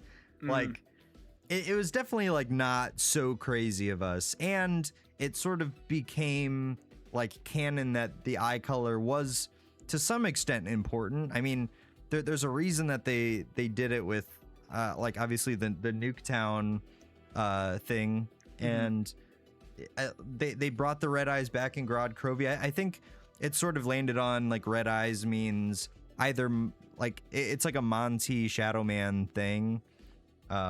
Okay. So or that it's just in a pocket dimension. I don't know. I love that people are still talking about eye colors. Maybe not so much today, but it was definitely a thing in BO3 still. So, Mob is great. It's not my favorite, but it is not bad by any means. I don't think I hate a single map on this list, to be fair. Like, I even said Bus Depot has a place. Something. Yeah. I probably don't hate any zombies map. I was gonna say, it's hard to like hate a map. Yeah. Like, because you could just not play it. Like you're not like forced to play it or something. But there's maps unless it's where, Citadel, bro, the sword disrespect has to stop at some point. You guys need to grow up. You guys need to lock in. I will make sword appreciators out of everybody watching this video. Okay. Number two. I know for a fact we're headed in the same direction. Number two, you said what did you say? What map? You said one of the maps was Jimmy Zielinski Incarnate, and I immediately thought of this map. I think it was it's Transit or Die Rise, of course. Yeah, one of those. I mean, I think they're both. Yeah, I think they're both kind of Jimmy Zielinski personified, in their own ways. But of course, I know what map you're about to bring up. So the floor is yours, Mr. Devin. It's Buried. Yeah, no, Buried. Phenomenal map, phenomenal quest.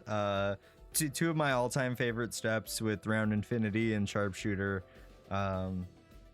Arthur or Leroy or Huckleberry, no matter what you call him, such a just a weird thing.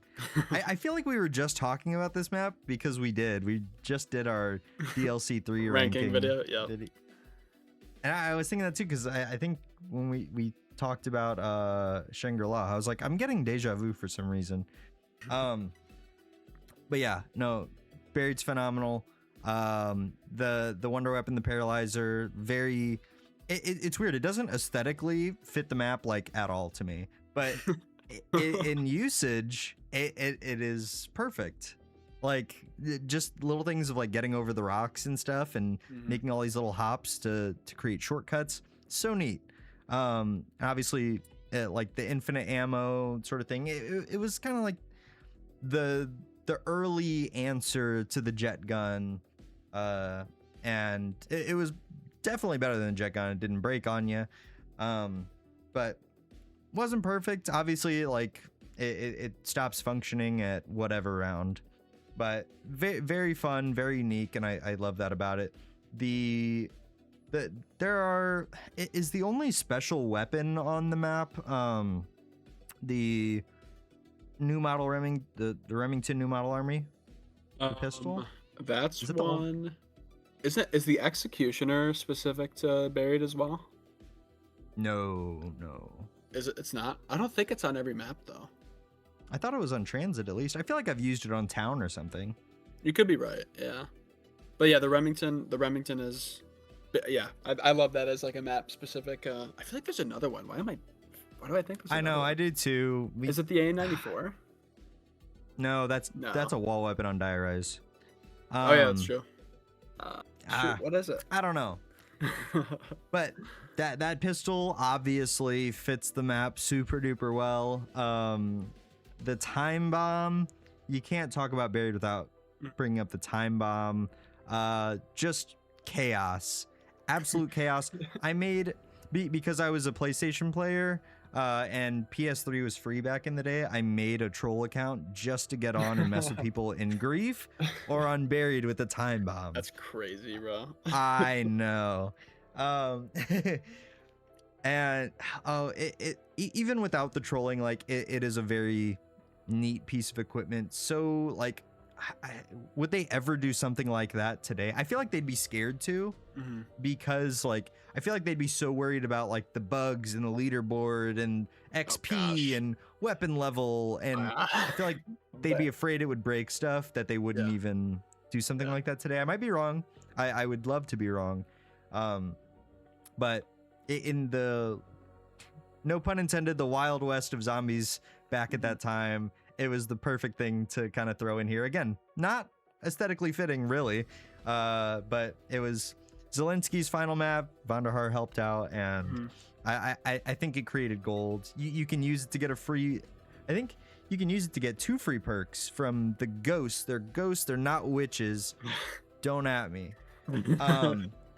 Oh, I don't know. That is like my big zombies pet peeve. Really? That's like the one. Oh gosh. When people call them witches, because why are they witches? They're not. I'll probably accidentally say that when I talk about Buried. So I just you'll have don't to bear with me. get it. Anyways, it's a little thing. I'm not gonna be an ultra dork here. Right. But no, yeah. All the I brought up Arthur a little bit, but like all the things you can do with him are like it is very like QED coded, like just random shit. Again, like Zelensky always went out with his like final maps, you know, just throw everything out and let it just hope it's fun. And he was 2 for 2 on those, I will say. Yeah, it's again, it's not a particularly like large playable space necessarily, but I think it, just in the way that it's framed and the way that it looks, like I think it works with the space that it has very well. Very iconic spawn with the LSAT on the jump. So sick. Yeah. Such a dumb weird thing, but it's I love the little things like that. Banger Easter egg song, and I know it's your favorite. Yeah, Buried is phenomenal. It's I yeah, it just in like doing this, I feel like it's making me want to get the ports when they come out. I'm still hesitant. You I'm still gotta very get them, bro. hesitant. You gotta get But them. if I did get it, it would just be to play with you in the pack, to be honest. Which that might be enough for me, to Okay. be fair. But yeah, Buried is my number 2. You were not wrong earlier in saying that you and I are on the same page, because Buried is, of course, my number 2 as well. To your point, a spawn room, like, I can't stress enough how sick it is that you can just, like, you get one shot at that L set, and if you don't get it, you just straight up do not get it for the game. Yeah. Huge fan of that. Of course, sliding down and being introduced to the chalk. I think the chalk is an amazing map-specific mechanic. So good. You mentioned Leroy. Obviously, that's sort of the next thing that you try to do, and then all the things that you can do with the canyon, the booze. God damn, drink some water. That was a bad one. Oh gosh. Goodness me, I am out of water. While you're talking, I'm usually muting myself and ripping water, but I'm out now. So yeah, the voice cracks are worse. I'm surprised I'm surprised I'm not used to it at this point. Do I have any water around here? No, I don't. I guess I just gotta log in. Anyway, We're professionals. We are professionals. Trust me. Where was I? That's ridiculous. Yeah, the booze, and getting the points for breaking the different barriers, and like getting more points the further you are away. Just oh, dude, it's so sick. It rewards. I forgot about that. Dude, it's if you so launch sick. Arthur from farther away, you get more. Dude, I totally forgot I'm about lining him up in like the Juggernog alley to like break open like the bottom of, I don't know, like, is that like just another saloon or something? Yeah. With the other the other chalk things that you can get. Obviously the bank system's a lot of fun. Again, all the stuff you can have them keep the box where it's at for the game. The voice, dude, I'm struggling through the end here, but yeah, all the cool stuff you can do with Leroy / Arthur. Obviously, it introduces Vulturade, which I think fits the map perfectly. Just a really cool perk to have, both like thematically as well as it's just like it just does. Obviously, all the perks do different stuff from the other perks, but I think it sort of like it's a whole separate category where it adds things like invisibility to the zombies. You get ammo and points and stuff like that. So very unique perk. Of course, the ghost house, where you get 2,000 points taken from you every time they hit you. Like it's so unique. One thing that the maze, dude, the maze is amazing. Oh. Pun intended. I love how it changes up every time that you leave it. So sick, dude. That is such a sick mechanic, having the maze change every single time. The well leading down to Pack-a-Punch, and how like just because Treyarch hates you, they added like holes in the stairs that you could fall through at any given moment. Obviously that's all before we get to the paralyzer and the time bombs.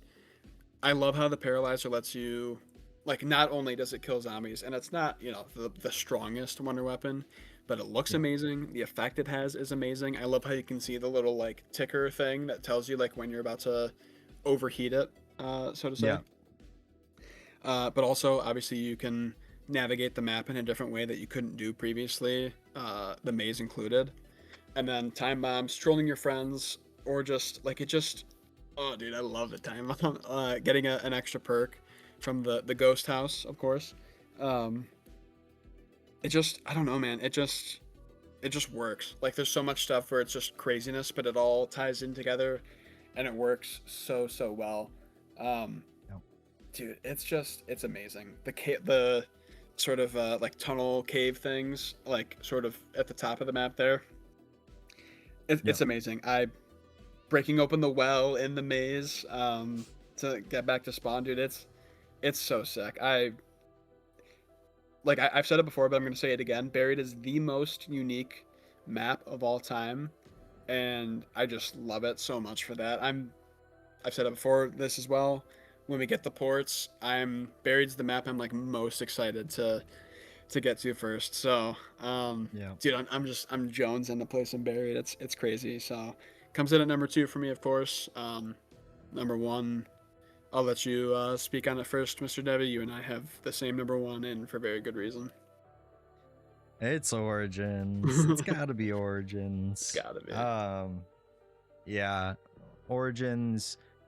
We both said it in, I think it was last week's pod for the Dead Drop, that this is probably the most important zombies map that we've ever had, and I think that's very much like it is like the blueprint that other zombies maps want to be. And I said it last week. I think personally maps have definitely surpassed it, but I think it's still like it is that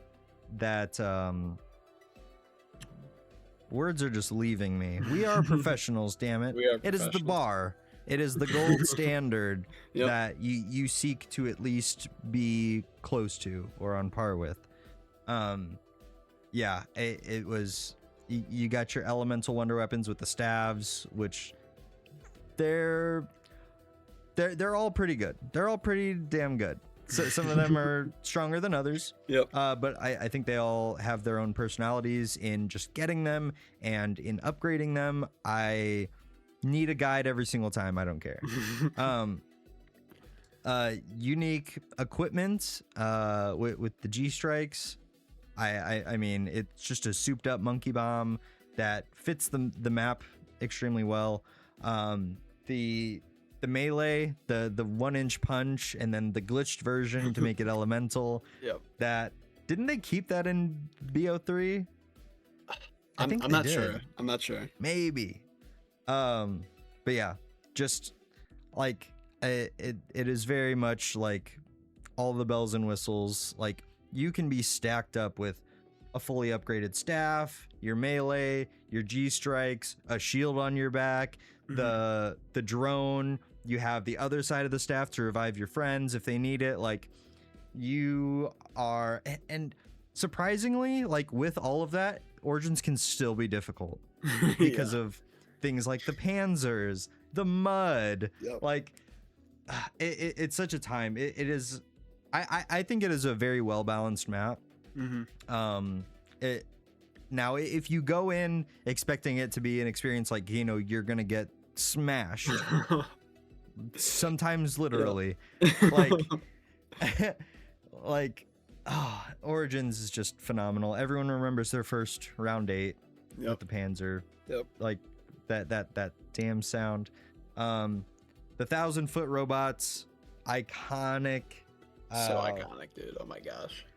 There's so much going on for it. Like I don't want to go on and on because I know everyone here understands how special, damn Origins. sick. Yeah. Origins, it's just, it's that map. Like whether or not it's the greatest map of all time, I believe you still have it ranked as your number 1. Sure do. As I said, I think things have surpassed it, but I don't think there's any question to me personally that it is the most full experience from BO1 to BO2, and I'll leave it there because I know you'll probably talk about the quest and stuff. So Rave about it, yeah. Yeah, obviously my number 1 is also Origins. It's my favorite map of all time. Dude, it's so sick. Like the thing that I really love about Origins is how right from the start you're always doing something on Origins, whether it's like raid and spawn, you're getting the brain for the Maxis drone, you're picking up a shovel, you're turning the dial for way down the road when you're upgrading the lightning staff. Of course, doing the generator, then you get a double points. Like you're just always doing something. Whether it's getting the parts for the staffs or doing the staff upgrades or filling up the soul boxes, like maybe I just have like iPad kid brain, but like when I'm always doing, like the fact that I'm always doing something on Origins is just, it's so much fun. It's so much fun. The G strikes, of course, that whole side quest to get those is amazing. To your point, just having 1,000-foot robots marching on the map, like why not? Just why not? Um, Pack-a-Punch camo is amazing. I think we have three. Is it three map unique weapons? The Give them KSG, to the me. Ballista, and the Scorpion. Oh, you got more than that. You got obviously the starting pistol. Oh, the Well, Mauser.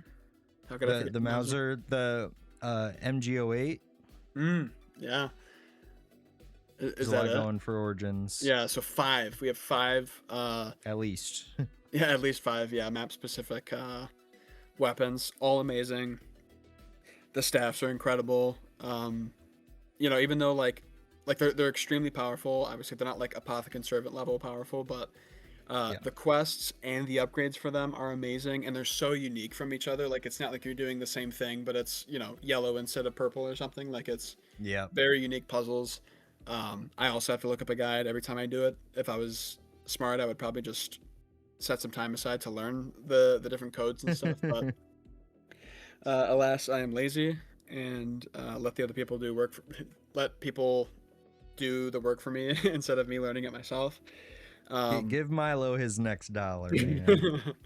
The dig sites are incredible. I love that. That's a map unique mechanic. The weather changing, dude. The weather changing Yeah. so sick from the rain to the snow. It feels like every square inch of the map is used, and that's not even just talking about like the land. Like you have to look up in the sky and shoot a plane down. Like such an Yeah. easy thing, like an easy oversight to make. Um, the crazy place is so sick, and I love the fact that you access that through the songs of the ancients. And of course Samantha's talking to you the entire time, whether she's like yelling at you or like talking about how much of like a loser her dad is because he couldn't do it. Yeah. The entire thing is just so fun, and then of course the steps mimicking uh Re- Re- Reznov's like steps for escaping Vorkuta. Yep. So sick. Like I don't know why that's a detail that I just absolutely adore. Um, just I mean I adore every single thing about the map. Like I cannot say enough good things about Origins. I've said previously that the quest, in my opinion, is in its own tier. Like nothing is in the same tier as the Origins quest. It's at one for me, and there's nothing else that's even competing with it.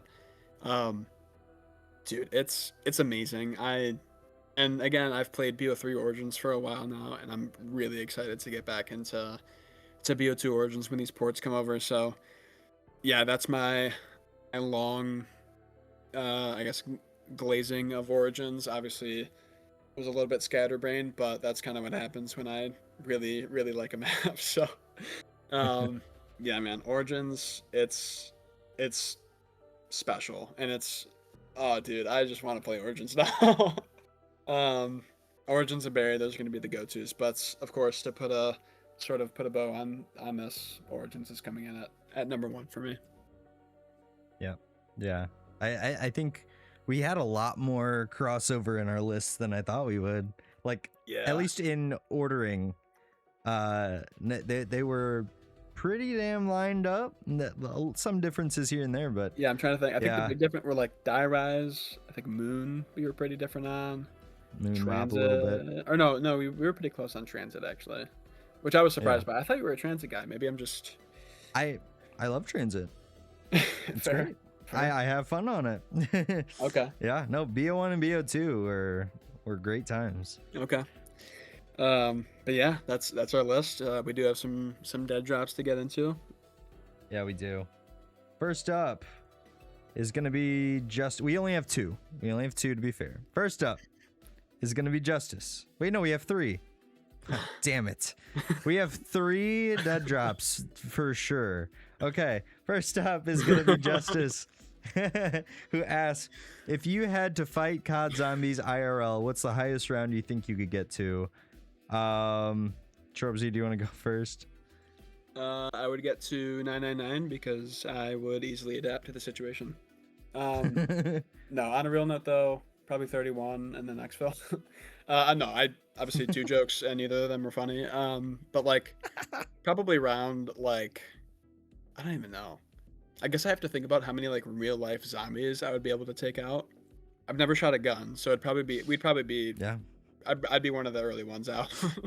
um, I'll give myself around like 5, Really? and then I die. I don't know. Maybe actually, I'll get to round 8 and then get squashed by the Panzer. I'll give myself a little bit more credit. So that's my Yeah. that is my round, my high round of 8. It depends. Like, do we get real life perks? We talked about that Right. last week. There's Like, a lot of nuance well- to this for sure. What map are we on? What Right? you Yeah. know? What version? Do we get Am the I taking BO3 guns with preteen? ammo mods? Yeah, dude. Right? Did I get a good night's rest? Right, dude. What was breakfast? I'll say whatever. No matter what map or anything it is, up until the point they become super sprinters, because Okay. Jesus Christ, I'm not a quick boy. Not fast. Yeah, that's fair. That's fair. I don't know. With I feel like I'd like lose aura and get like double swiped or something, like in front of my family. Something ridiculous. Damn. With that, Justice, thank you. That is a great fun question. Yeah. Next up is going to be Plavy, who says, ignoring main quest steps and focusing solely on gameplay, what is one wonder weapon that you feel like could be on every map and play or fit amazing regardless of what map it's on? And Chorbsy, excuse me, you said you wanted to do where we guess each other's. I did. Yeah.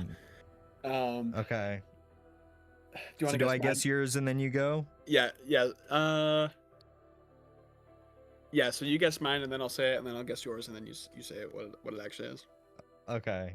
I'm gonna be nice and guess you chose one of my runner-ups, which is the Alistair's Folly, or whichever version of that Wow. you wish to go with. So that's not what I picked. I actually picked the Paralyzer. Oh. And I will say, sort of like a side note here is I don't really think there is one besides the ray gun. Like, I don't think that there's a single wonder weapon that could adequately you could adequately put in every map and it would fit. Yeah. But I think the Paralyzer is the best choice. Interesting. Mainly because a lot of its effects are outside of killing zombies. Like, one, it also slows them down, and then also just navigating the map. Like, if maps were sort of made, like, I don't know, it's different in BO7 with like wall jumping and stuff, but like, let's say on Kawakujo I wanted to like quickly get to like the second story of the this is bad because I don't know like the names of stuff, but let's say I'm standing by like Mule Kick on the ground and I wanted to get up to Pack a Punch instead of like running around and like going upstairs and stuff. Obviously we have wall jumping, so it's different, but could just take the Paralyzer up and like it's a nice sort of like navigating tool. Like I said, as well as slowing the zombies down. Plus it's the Paralyzer, like it's peak, so like just put it in every map, because why not? So yeah, that's my answer. I think it's the Paralyzer. Before I guess yours, like, what are your thoughts? Do you think the Paralyzer would be a good fit? Yeah. So like I said, it didn't particularly fit well on Buried, but I think it would have the same, like, I don't think it probably fits necessarily on any map, and for that it could probably go on every map. I can see that. Like, okay. that is like to your point. Yeah, I could see that, and strangely I didn't really consider it. But no, I can see it. That's not a bad pick. This guy really just wants Buried so bad. Dude, so badly. Oh my gosh. Like, I'm going off the grid when the ports come over. Like, you guys are not. I'm going in my little shell, and I'm just playing Buried until I decide that it's been enough, which is probably going to be like weeks. But okay, so I think I'll give you 10 I love you points if you can even guess what game it is. So that's a little bit alarming, because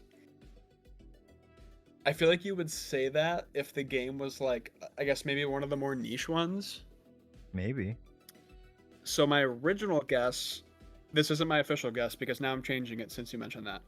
My original guess was going to be the jet gun, but interesting. I don't know if that's, because now I wonder if that is the the wonder weapon. You sly dog, Debbie. You sly dog. I know you and your tricks. I'm gonna change it. No, I'm not gonna. Am I gonna change it? Frick. You know what? I'm gonna You should if I change it. I should change it. Okay, so it's not. You should that. change it. Oh. I don't want to say too much though. Well, now I gotta think more. Can you improv for like 20 seconds while I ponder this? I'm Shorbzy, and I like the Citadel swords, and my wiener's small. Look, didn't have to be that accurate, man. Let's see. I feel like you would only say that if it's nuanced. Oh gosh, is it like Vanguard nonsense? You don't. I'm gonna say it's the VR11 from MWZ. Final answer. Ooh, sorry, but believe it or not, your first answer was not far at all. So Like I had two runner-ups. The jet gun was not far. Correct. Okay. Believe it or not, okay. So I had two runner-ups. One was the Alistair's Folly. Okay. And the other was surprisingly the Cell 3 Cauterizer from AW. Wow. I feel like it's not too like it's not too like settled on a particular aesthetic or vibe that it gives. Yeah. So for that reason, I felt like it could kind of fit on anything. Obviously, the Dead of the Night one does kind of fit because you got like a Western cowboy kind of guy. Mm-hmm. But ultimately, I landed on the better version of the jet gun, not the Liberty Falls one, but its predecessor, the Die Machine from D Machine. Wow. Okay. I don't think it particularly like fits any certain aesthetic. And for that reason, I feel like it could probably go on everything. I think it has very good. It's got like its two functions. It's got a suck and a blow. It's not particularly terrible. It's got elemental variants, which is very cool. Mm-hmm. And it does have, like I said, like it's got one shot potential for sure. So you at least get that out of it. And you were very against the idea of the Wonder Waff. So I think this is a good like middle ground. Yeah. Oh, yeah. Dude, that's a good shout, because when you said plus 10, what was it, like kissing points? I love you points. My mind did instantly go to Cold War. Really? But like for some reason I thought of every wonder weapon besides the die, so I'm kind of ashamed of myself. I don't think I would have guessed it anyway, but yeah, that is an interesting shout, because I do think that like I do associate them with, obviously I associate them with the machine, but no, like that, yeah, it would be fun to see in other games. I feel like for any of these they would sort of like lose their charm, because obviously seeing anything on multiple maps besides the ray gun sort of takes away the charm a little bit. But sure, no, that would be interesting for sure. That's a good shout. It is funny that we picked, because I would argue the Paralyzer is also sort of a spiritual successor to the jet gun. So interesting. We kind of went in similar directions. Yeah, neither are like bullet weapon. Yeah, no, that's a good, or like I don't know, your typical, like it doesn't just like shoot like a beam or something. Well, I guess one of the. Well, it was more like the jet gun was suck, the Paralyzer is more blow, and the Die Machine was the in between of those, and then the Liberty Falls one was the OP version of the Die Machine. So extra suck. Okay. Okay. Write that down. All right. Yes. Okay. Plavy, thank you so much for the question. That was one that we really had to think about. And this one, final question for Warman, super easy question. It is, if every boss in COD Zombies history fought, which one would come out on top? And for me, I think it's pretty easy. I think it is probably... That was your cue, Shorbzy. You were supposed to come in. Dang, I didn't know that was the setup there. Anyways, yeah, so... yeah, so... Yeah, it's bad, dude. It's a long pod. I've already voice cracked horrifically like 5 times. You're gonna have to bear with me here. But yeah, no, so I think it's got to be something that you're gonna have to tune into for a future episode, ayo, because That was so bad. That was so bad. Oh, I'm so embarrassed. Why did you do that on purpose? Look, Oh, man, I'm the getting pod stir is crazy. canceled. Pod's canceled. Oh, yeah, Just no, like this now you won't get to see. We're No, just not but, doing it anymore. Go ahead. Yeah, this was the last one, guys. It was fun. Oh, but yeah, the pack tasked us with making a video of our own. They were doing like Call of Duty boss brackets, and so next week we want to get in on the fun and do one ourselves. So expect that next week. Jesus Christ, what a shit show! This episode has been a mess. Yeah, a complete mess, but it's our mess. And I think our longest episode too. Yeah, I was gonna say this is gonna be. How long will we be in this bad boy for? Oh, it's gonna be at least 2 hours for sure. Yeah. Oh gosh. Okay. Anyways, well, never a dull moment for the Pack Mentality podcast. Do you want to send us out? Yeah, send us home. So, for those who maybe lost brain cells from that interaction, just know that we are going to cover that soon here. We thought it was a good sort of full episode bracket thing that we're going to do, so we are going to do that. And of course, we didn't want to spoil sort of the championship round as the dead drop, because that would sort of give it away, and we would lose our millions and millions of viewers. So anyways, thank you guys so much for tuning in. We appreciate you. Let us know your thoughts on sort of our rankings between BO1 and BO2. Let me know in the comments why I'm right and AKW might be wrong in some of the rankings. We appreciate all you guys. Make sure you guys do all the fun stuff like, subscribe, turn on the notification bell. Join the Discord. I think we're at 40 members now, which is awesome. Yeah, it's really fun interacting with everybody every day. And for some reason, you guys listen in to us goof around, and we appreciate you guys a ton for that. So we will see you guys in the next video. Take it easy. Peace. Peace. My God. I didn't know that was a layup. I thought you were gonna finish your own sentence, and then I was just like, that was the plan. That was the plan. Is I set you up and then you come in. Look, man, I don't have 2 brain cells to rub together, so you're gonna have to bear with me on that one.